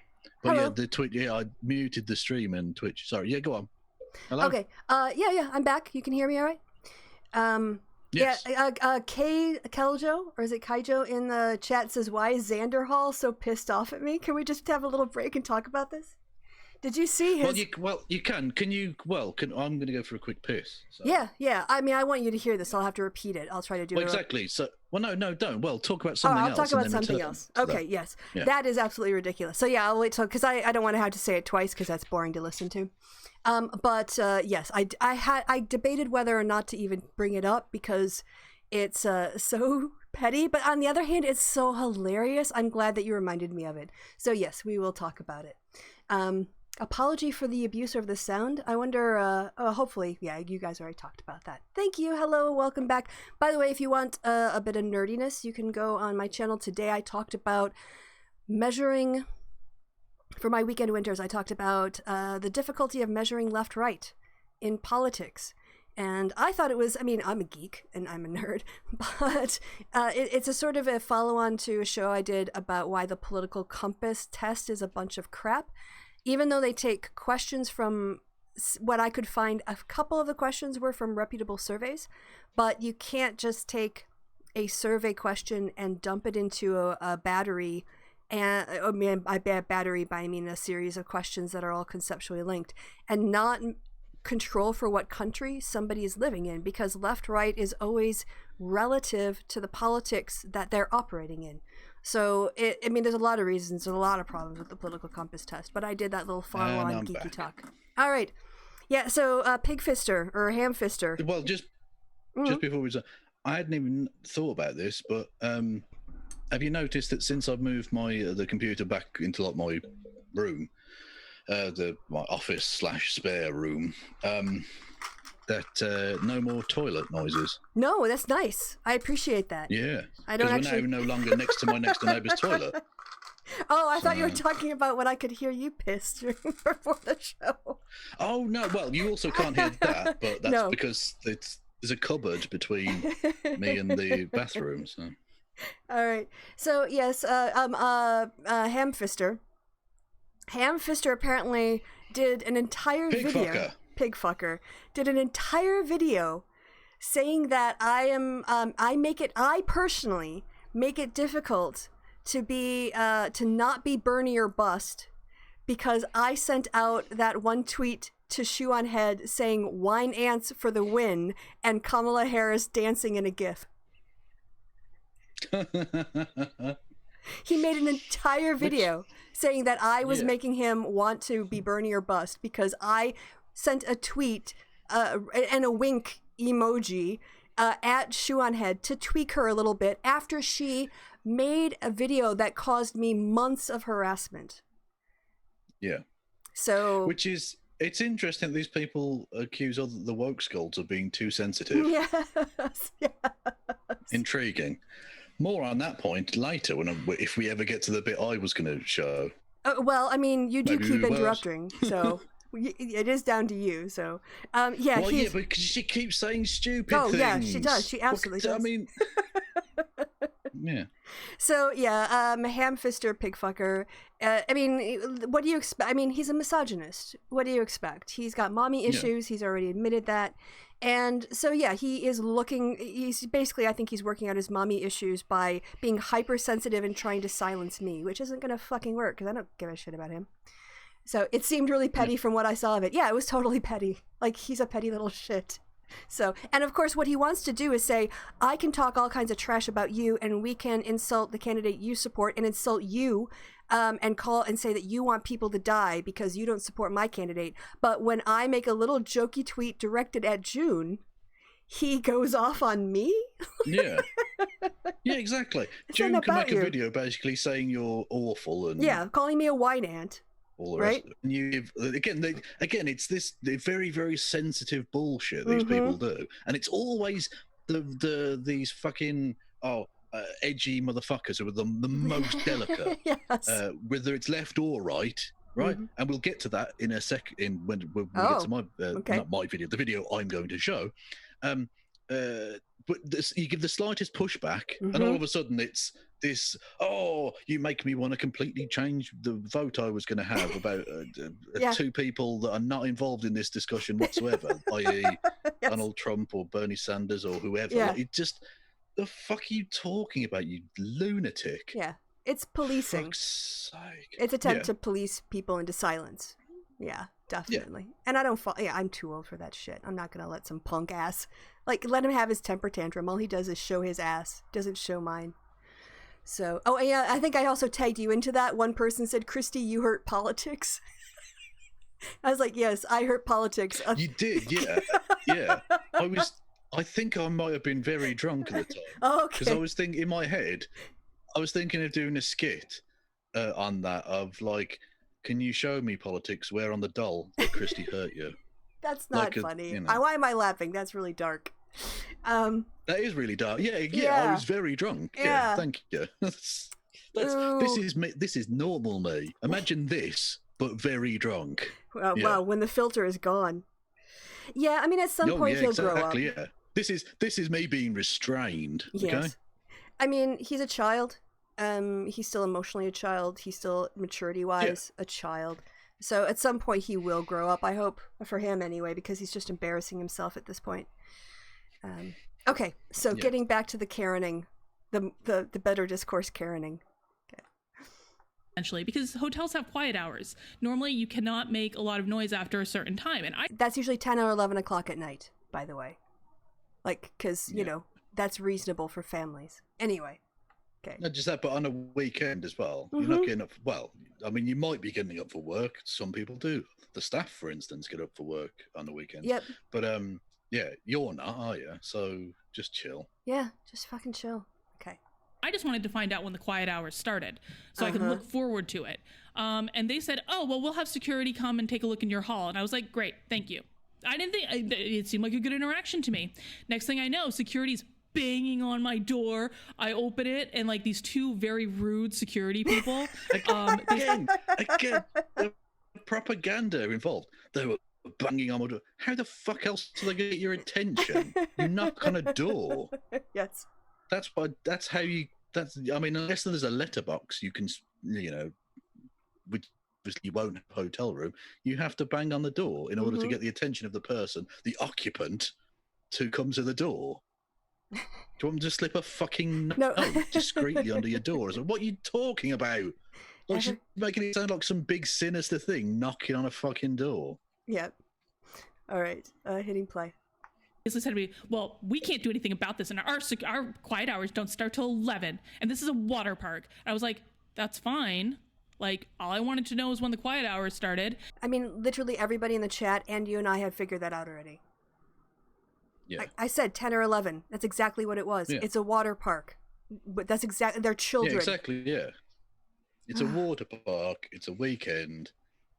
People have been cooped up indoors for months. Just maybe chill the fuck out a little bit. Yep. Maybe go to the bar, have a couple of drinks, relax. Maybe, you never know. You might meet one of these people who are enjoying their lives, and you might, you know, think, oh, actually, this is interesting. We're having a nice conversation. Because you're in a very Trump area, so you're probably, more than likely, you're probably going to meet people who are affable to that. Yeah. All right. You know. Ma'am, this is a Wendy's. Yeah, Haruka, exactly. Exactly. All right, hitting play. And they said, but if the noise gets excessive before, then we can do something about it. And I thought, great, because the noise has been excessive like a couple of times, and I would really just appreciate if it does get excessive that you say something and you stop it. I was very nice in this interaction. That was all it was. I wanted to know what time quiet hours started. So I did that, shut the door, kind of went about my business, was like tooling around on Twitter, gossip with Mikey Harlow, not thinking anything of it. So let's get back to my bad back. Here's why you need to know that I have a bad back. I was traveling all day. Anytime I travel or really do anything, like my back pain flares up. And so when I go to sleep when I'm traveling, a lot of times I take medicine to help me sleep because I can't get comfortable. Also, there were screaming children running up and down the hall. And if you don't believe me, look at the reviews for this hotel, because there are past reviews that say there's screaming children running up and down the hall all night and the hotel does nothing. So I took medicine to help me sleep, right? And so gossiping with Mikey Harlow, medicine kicks in, I start to fall asleep. And I thought everything was fine. Next thing I know, around 11 o'clock at night, I start to hear banging outside my door. And I'm like, what? Like, I'm in that state, like, you know, when sleep medicine kicks in, that you're just like, you can't even see straight. That is the state that I was when this happened. Okay. And people said, like, Carlin, why didn't you record this? Why didn't you say that? Why didn't you ask to speak to the police? Why didn't you do this? Why didn't you do that? Well, it's because I was groggy, like, I mean, really groggy to the point where I couldn't even see straight because I had taken something to help me. It wasn't because she was lying. Well, It wasn't because she was lying and filming this would be used against her in a court of law. No, it's because she was groggy. Yeah. Sleep. And I was like, what the hell is even going on right now? What is happening? Banging on my door. I'm like, ugh. Now, and I kind of ignored it at first because there had been a guest earlier that came and banged on my door and was just in the wrong room, and I opened it and he apologized, and that was that. So I thought maybe that was what was going on. Open the door. Those Haruka says she took Ambien and it made her racist. Oh, lovely callback. Lovely callback. Who was that story about? I forget now. I don't know. There's so many of them. I can't remember.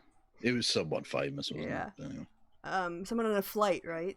Is that what it was? Anyway, yeah. Yeah, some dumb shit. Anyway. Yeah, hitting play. asshole security guards are there again, and they're like, ma'am, we've had reports that you have been running up and down the hall, banging on doors and telling people to quiet down. And I was like, that never happened. I've been in my room all night. And I was about to go back to bed. I was like, that's not true. Like, I mean, and that to me was like, again, I was on sleeping medicine. Like, I was groggy. I had just woken up. I have no doubt that she had gone and give people a piece of her mind and then called the security on them. Because they don't... absolutely certain. Yeah. Yeah. Roseanne Barr. There we go. Oh, Sorry. yes.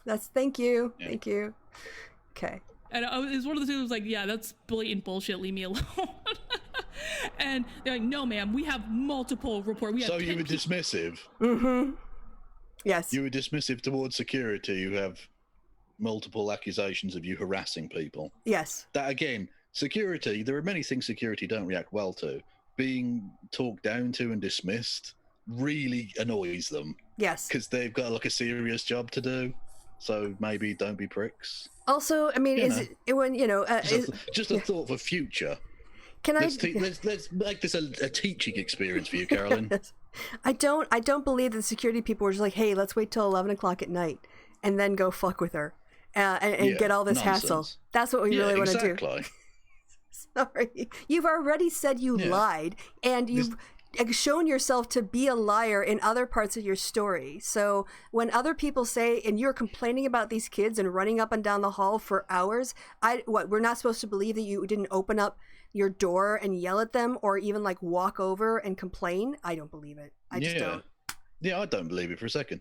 Not just that, but in order for her story to be true, either guests made up that she had gone and said this, there was a conspiracy, or the staff had decided to lie about this having happened. For what reason? Because apparently, according to her, she'd just gone to her room and stopped. Like nothing had happened. Also, so why would they then decide to kick it up a gear again? Yeah. Like, Sorry, they're idiots. They don't want to make trouble for themselves. No, it's work. It's easier for them to just sit on, just watch stuff happen and then collect their paychecks. They don't want to start drama on their shift. Also, was there something I was going to say? Oh, yes. The idea that she called downstairs to find out when quiet hours were, if that's all she needed to know, there was no need for her to agree for them to send security. Yeah. So again, I don't think she just called to find out when the quiet hours were. I think she called for security. But anyway. Almost certainly, yeah. And like you say, I'd be very surprised if she didn't either shout out of the door for them to shut up or literally go and ask them to shut up. Yep. Which again, there are ways of doing that could be not as intrusive or whatever. From her interactions and the fact that she was in back pain or whatever would suggest that she was probably not being very nice about it. Well, she doesn't really have a track. I mean, she already tried to extort the hotel manager. So, and she tried to lie to the staff and then tried to create a story that she was the victim. But okay, hitting play. People describing you running up and down the hall, banging on doors, telling people to be quiet. Guys, this never happened. Don't believe you. I never left the room. I did not leave the room after about 6 o'clock at night. The only reason I even opened the door to my room around 8 o'clock at night was when security came to yell at me for filing a noise complaint and, telling me quiet hours at 11 p.m. Like, that was the only reason I even opened my door. No, she just told us she opened the door again to the guy who mistook the room. So she's already not being consistent with her story. But again, just pointing out, it's the obvious, like, bigging up of the story. They're always yelling. She's always really super nice, and they're always shouting at her. Yeah, because that's how people act. That's normal. That's absolutely, totally how you would expect anything to happen in the real world. Yeah. So this is where I think it starts to get pretty spicy, dramatic. So didn't even eat dinner last night. I was just like hanging out in my room, like piddling around, like whatever, just trying to lay low because I didn't want to get kicked out of the hotel so Mike Harlow could have his pool party. And so they said, well, we have no choice. The decision's already been made. You're being evicted from the hotel. The manager was like, she's on thin ice. She's done. She's done. She's done. So, okay, all right, I haven't heard this part, so I'm really interested to hear how this goes down. Yeah. This is 11 o'clock at night. I have my stuff everywhere. They gave me 10 minutes to pack up. And as soon as they told me so I also asked them, I said, do you have photos or video of me doing the things that you said I'm doing? They said, we have enough reports that we don't need it. And guys, I knew they didn't have photo and video because I hadn't left the room. I didn't do what they accused me of. Absolutely not. I would never do that. That's the stupidest thing I've ever heard. Yeah, because you wouldn't go down and try to extort the hotel manager. You would never open up your door and yell at people's kids because they were pissing you off. No. Those two things, that's completely implausible. Yeah, and that's just again. I know they didn't have video and camera because most people don't like video someone knocking at their hotel room door. No, because they just go there and answer the door, thinking, "Oh, it might be room service or some shit. Who knows?" But yeah, because why would they film that? Yeah. Yeah. Like the fact that I knew it wasn't true. No, you didn't. No, you didn't. You were checking to see whether they did. Also, so you could play the whole, well, you can't prove it 100%. Well, it's not a court case, so they don't need to. And she's got an excuse. If it does go to court, they've got witnesses, independent witnesses, like, guests and stuff, not people who are financially in the pay of the company, who will say you did these things and you have, well, I was on Twitter, so I couldn't possibly have done it. So she's got an excuse why she couldn't. No, that's not plausible. She's got an excuse why she couldn't do videos, even though she's a videographer for her job. But they're supposed to have video proof on demand. No, they've got enough complaints. And plus, you're already on thin ice for threatening to extort the staff with bad social media. Well, maybe the staff were feeling groggy. That's why they didn't film it. Yeah.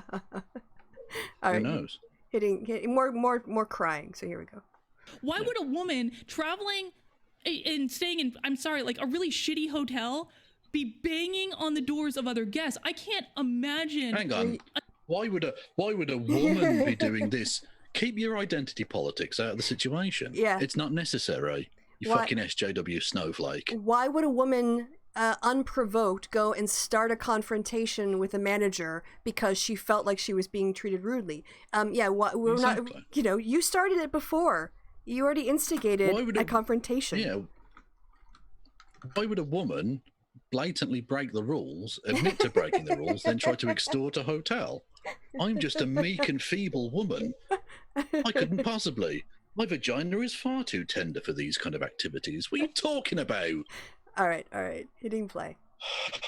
An easier way to get assaulted. Like, I'm not stupid. I've been assaulted. Like, what is wrong with you? Like, so... Yeah, talk about, what does that have to do with anything? You yelling at people about their kids. The hotel manager was going to beat the shit out of you. What are you talking about?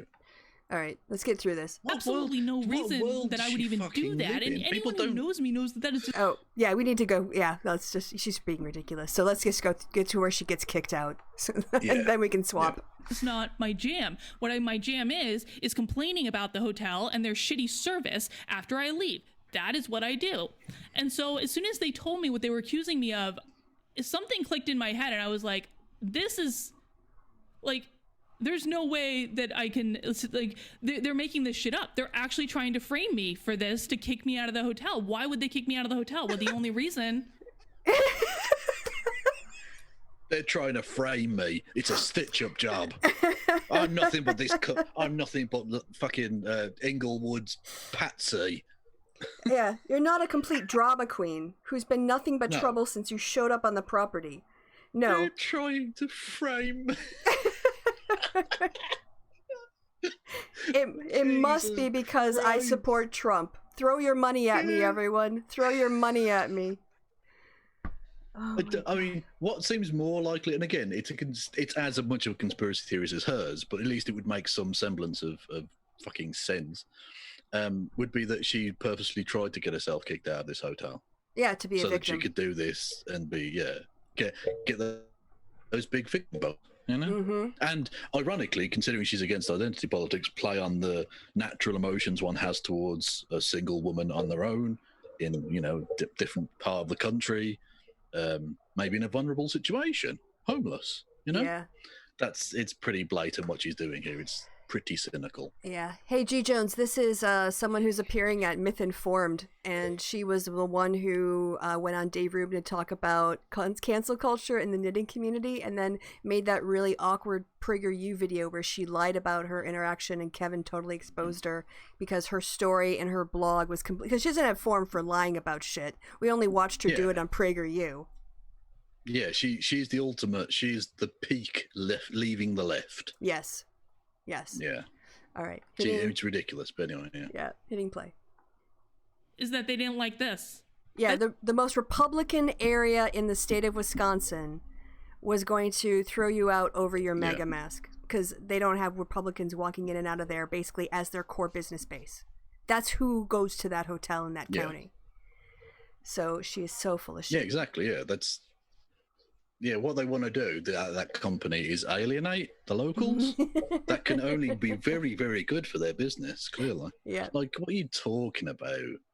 All right. Don't talk shit. And that's not to say that maybe individuals who work there might not have a left-leaning bias. Poor people often do. But this is nonsense. At no point, even under her telling, at no point have they mentioned Trump or politics or anything. Nope. No one. No, she keeps contacting if it was that them. hostile. Yes. Yeah, exactly. Yeah. She went down. She's the one initiating trouble. Yeah, she's contacted them 3 times now. So okay. Yeah. With bullshit Karening. Yes, total Karening. From her tiny, tiny wrists. That's literally the only reason, because must be. You don't evict people from hotels for asking to speak to the manager. You don't evict people from hotels for not sticking the sticky on a paper wristband. You don't do that. Actually, you don't do that to paying guests. And yeah, I'll tell you what, I've been wearing. No. That's the thing, though. Checkmate. You were at that point. You weren't a paying guest because you paid for the one sticky. You then should have used the sticky in order to then become the paying guest for the pool party later. Or say, exactly, for the pool party water park thing on some subsequent night. Yeah. Or don't go there. Yeah. Keep your sticky and use it then. That's the thing. You wanted to have your cake and eat it. That's not how it works. You're supposed to be like a business expert, Karen. Sorry, Carlin. Yes. My bad. The knitting Karen from PragerU. And you don't understand the basic idea that you're supposed to pay for a service? Yeah. Come on, man. All right, hitting play. This MAGA mask for the walkaway rallies I've been doing in every single hotel that we've stayed at. I don't have problems normally. The only place I have problems with the mask is in hotels. In every single hotel that we've stayed at, in Baltimore, in Beverly Hills, and now this podunk one in Wisconsin, essentially Hang on. Whoa. Time out.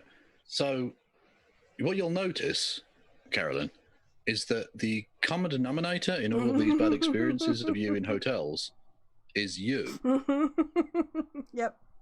You are the common factor in all of these instances. It's almost as if you're a foul individual who abuses people who work often minimum wage or little above minimum wage in very difficult circumstances and want to act like the Billy Big Bollocks of the situation. And people don't react well to that because fuck you. Yeah. When you act like a Karen, people aren't going to be like, well, she's been an absolute delight. I think I'll go the extra step to make sure she has a fantastic stay at this the hotel. But no, you're a horrible person and people treat you as such. Good. Fuck you. Hitting play. Essentially, hang on, let me get that back up. We get harassed by the hotel staff. It's happened at every single hotel. And so it wasn't the staff that kicked you out, it was management. There's no way a staff person would do that. It had to be a management person. Only they would have the authority to do that. So she's lying again. She's just lying. Yeah. And again, worth reiterating, if at all hotels you go to, the staff don't like you, you're the problem. Yep. Yeah. I go to hotels from time to time. I've never had this kind of experience. I've never even been threatened with eviction because you know what I do? I go to my room and I fucking sleep because I go to a hotel because I need a place to sleep. That's literally it. I'm in a town for a specific reason, but the hotel is literally a place I go maybe to have a drink of the evening and go to bed. Okay. What so, you did was decide that you want to run the place Yeah. or something, which is ridiculous. I mean, yeah, fuck you. So I mean, we- seriously, the big takeaway from this is fuck this. Yeah, well, and fuck her. All right, let me hit play and let's see if we can kind of get through the rest of the drama so we can get to your video. So, Now Okay. I was like, they're lying about me. I know I didn't do this. I know they don't have photos of me doing this. I know they don't have videos of me doing this.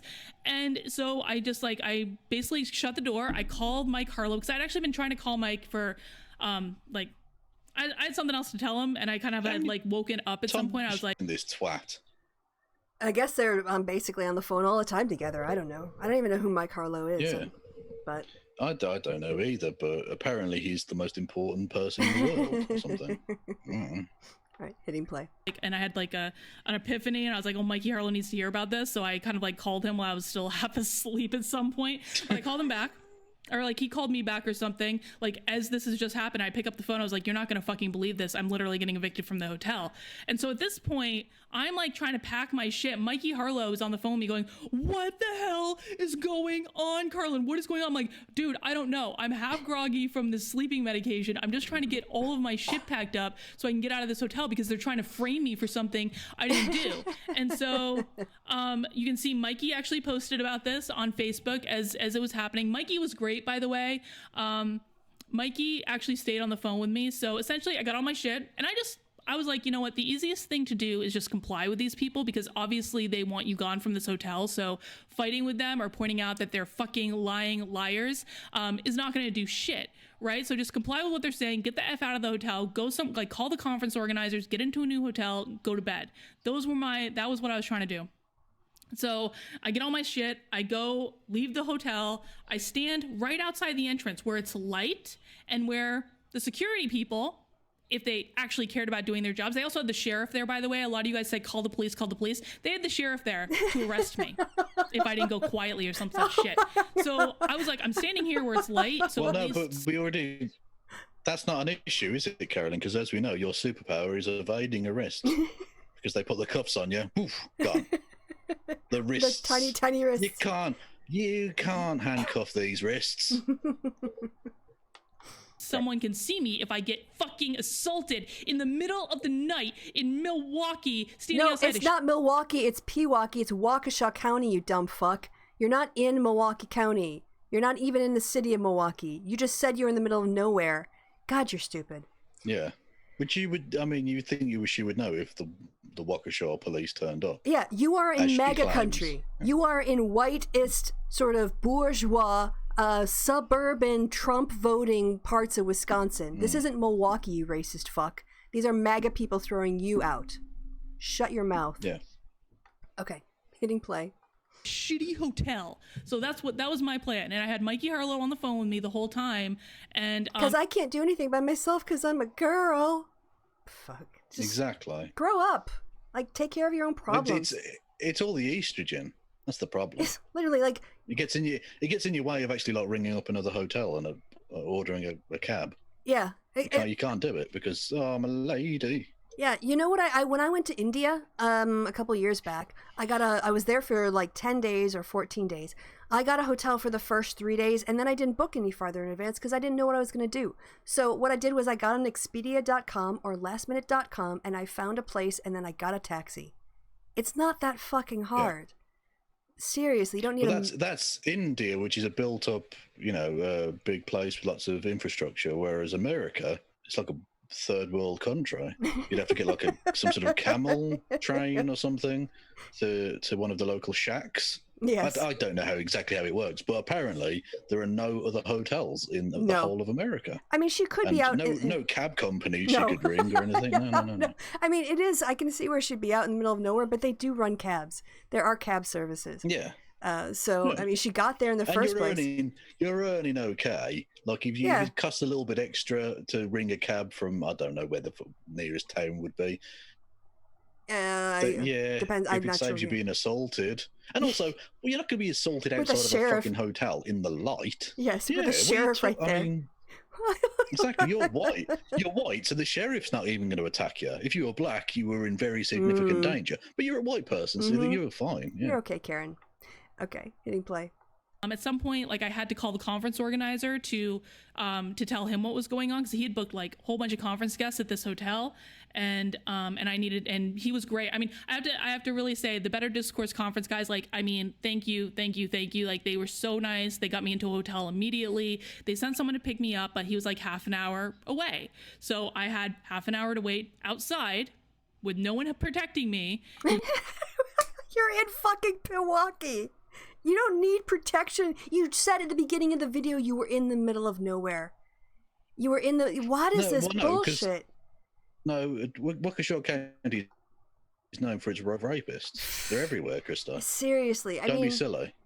Okay, maps... Not just that, but of course the MythCon people were happy to take care of you because it's not like they were dealing with crowd control, was it? What was it called? What was the name of the hotel again? All right, I'll just look Milwaukee. Ingleland. Oh yes, Ingleland. Something. I think it should come up because yes, there it is. I think I called it Inglewood earlier. I did look where because I wanted to know where she was staying, and when I realized she was Ingleside. Yes, there we go. Sorry. It's in. All right, so there's the Ingleside Hotel. Yeah, but literally, I called it Inglewood earlier because I'm the most rap person in the history of the world, as you well know. So she's not right by... I'm coming straight out of Chirac. Yeah, she's right by Highway 94 there, which is a major highway. So there's the Milwaukee Golf Club right there. Yeah, she's like, they have the county fair. She's right by a fucking motorway. Yes. Yeah, she's right by the motorway. Yeah.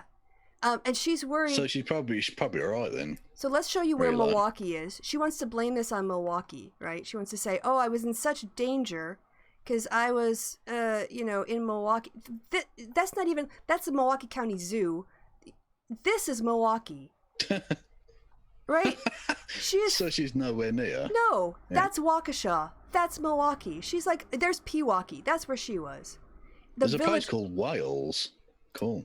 Yeah, Wales. So yeah, the village of Pewaukee. It's like a little village. This is it. Like there's nothing out there. The idea she's gonna get assaulted is fucking ridiculous. It's a worse sort of. There might be a bear. Huh? It might be a bear. That's a bear. That could be, yes. A puma. But Brookfield, there are plenty of. She's not that far from Waukesha. She could have stayed in. She could have got a cab to Waukesha. That's a pretty built-up place, you know. But no, the idea that she's a no, Kristi. It could have been. She could have been accosted by a bear. Yeah. Who would come up and start shouting at her. She was really nice to the bear, but the bear was really rude. This was not fair at all. I mean, it's just, she's such full of shit. The idea that I'm personally offended that she's gonna claim that she was somehow in the middle of fucking nowhere with a sheriff by her, somehow under threat of being assaulted. She's just lying like a motherfucker. All right, hitting play. Yeah, she's talking shit from start to finish. Yeah. Oh yeah, absolutely. In the middle of nowhere this is probably now 11:30 at night. Oh my gosh, 11:30 at night on a weekend. Mikey Harlow posts this on Facebook, and again, I'm showing this. You know, bars are open till 2 fucking a.m. in Wisconsin. It's not like there's like nobody around forever or anywhere. Oh my god, she's fucking lying. It would be dark, but it is the summer, so it's not going to be absolutely pitch black. Yes. And you're outside a hotel. Yes. You're really not. I don't know that many people decide to go on their killing sprees outside the hotel. Hotel parking lots that are well lit. No, she's just whining. Yeah, exactly, yeah. Which presumably has like a security camera. I don't know that murderers, I mean, they're not always necessarily the most logical of people, but they do want to get away with it. So they're probably not going to go there. Yeah. They'll probably go, literally anywhere else. Oh, fuck. To show you guys the timeline here. But she's an itty bitty little woman. Oh. She can't deal with any of this, so I'm going to ring up Mikey Harlow, who's my white fixer. Yeah, the fucking the Vincent Wolf character from fucking Reservoir Dogs. It makes me not Reservoir Dogs. The other Tarantino one. There's like 7 other ones. The one with John Travolta and Samuel L. Jackson. Pulp Fiction. Pulp Fiction. Yeah. You know, the fixer guy that comes the in wolf. and like sorts it all Yeah, out. Harvey Yeah, the Keitel. wolf. Yeah. Yeah, Harvey Keitel's character. Mm-hmm. That's Mikey Harlow. She rings him up, sorted. You know, I just exposes to me that she was never really left or a feminist, because she wouldn't play this much of a victim if she'd actually had some sense of her own empowerment and her ability to take care of herself. And she doesn't have those things. Okay, anyway, hitting play. Making this shit up. He said, Carlin is being harassed at her hotel. We talked on the phone earlier today and they were harassing her, following her around clearly because she was wearing a Trump mask. There's another thing I forgot to tell you guys. So when I complained to the manager and that other woman came up and started yelling and lying about me again, at some point when I went to leave, I turned around. There were 2 other security people there. So they got a complaint for the manager. Like someone just asked to speak to the manager, and they had me surrounded. How about this? You were being aggressive, and you just threatened them, and they were thinking about evicting you because you were threatening their business. How about that? Why aren't you looking at it from their point of view? Okay, hitting play. Oh yeah, I didn't exit pursued by bear. I could have done a Shakespeare joke. Well, it's rare you get to do it, a Shakespeare joke, but there we go. Security. That was what it was. I didn't do anything. Like, all I did was say, lie, this is what happened, and you should know this is not going to turn out well for you if you keep treating us like this. And so I didn't really see much at the time, but I turned around and walked away and went back to my room at that time. Okay, so fast forward, Mikey keeps saying, clearly she's... So that was it. Like, they kicked her out. They wouldn't even let her stay in the hotel. They made her go out in the parking lot. Yeah. So that was it. That's her little bullshit. Yeah, fuck her. Anyway, so do you want to show us this incredible crowd they had in? Oh yeah, was it Milwaukee? Was it Pearshore? Who knows? It was in. Well, they said it was going to be in downtown Milwaukee because they wanted to troll the DNC, and then because the DNC doesn't want people to die. Downtown lights will be shining red. Downtown. I can't. All right, I have to. Oh, there it is. Myth informed. There we go. All right, let's check out. You've got an eclectic group of things you've searched for recently. Yes. The Chicks, Dinesh D'Souza, Ben Shapiro P word. Nice. So yeah, they're still not saying. There's their panel with no audience shown whatsoever. Oh, is that oh yeah, there's Justin. I hope he does better with that debate. I hope he watched my video on how to make a competing argument. I did send it to him. He didn't say thank you. Oh,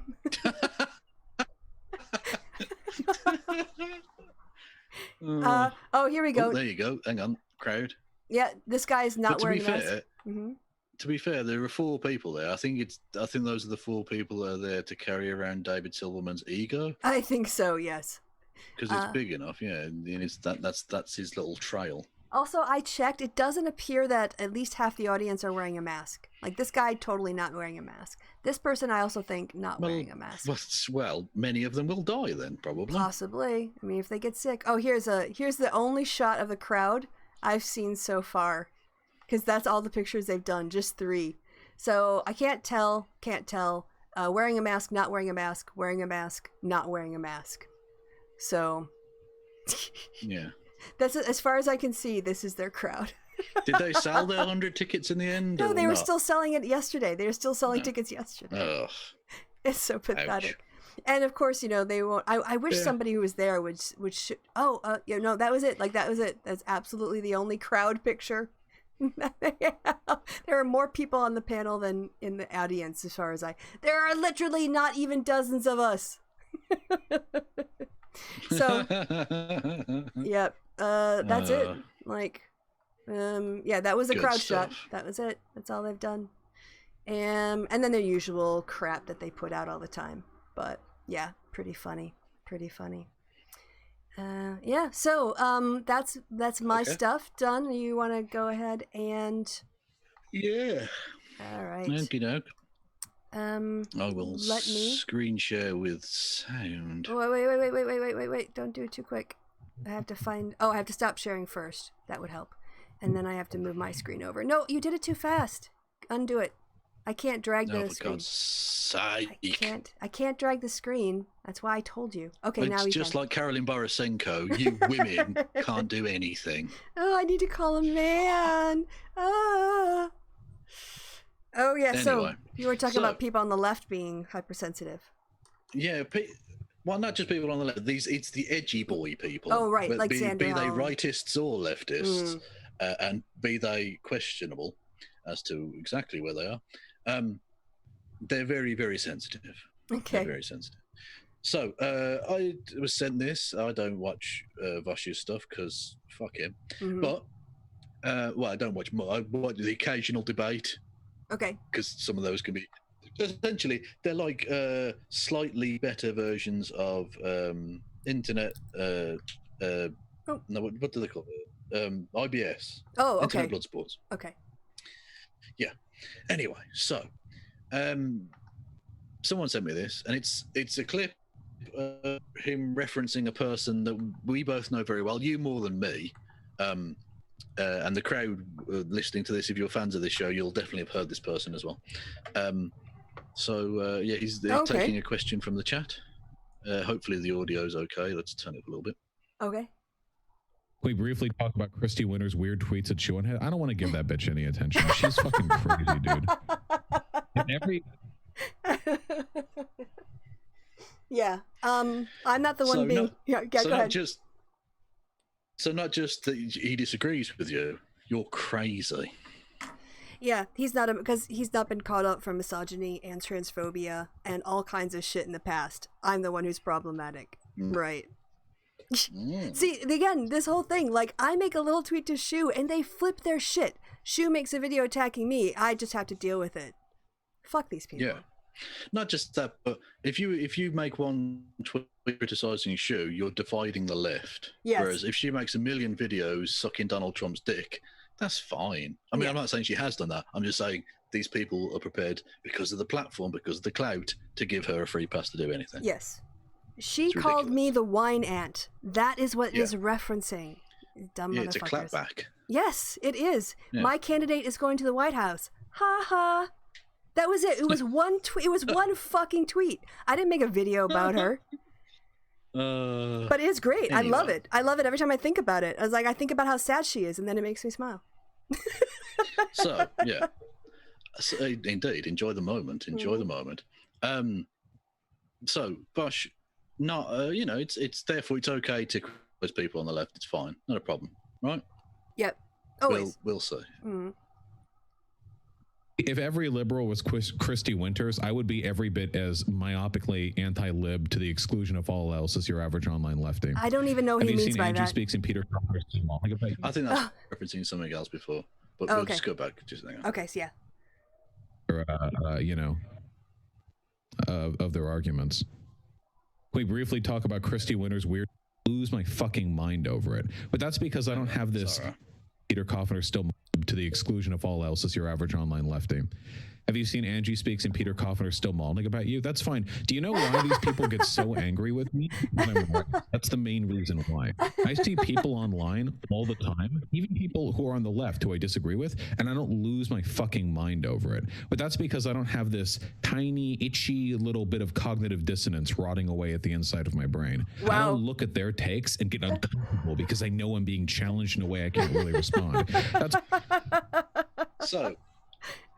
Anyone who criticizes Big Mama Shu is and a piece of shit who you don't give them airtime. No, it's fine. He will give airtime to Nazis. That's fine, but not to you. Whereas anyone who criticizes him clearly has brain worms. Yes, and they keep calling me a liberal, and I don't even know where they get that from. Like, it's just it's a meaningless word. I don't even know what they mean by liberal.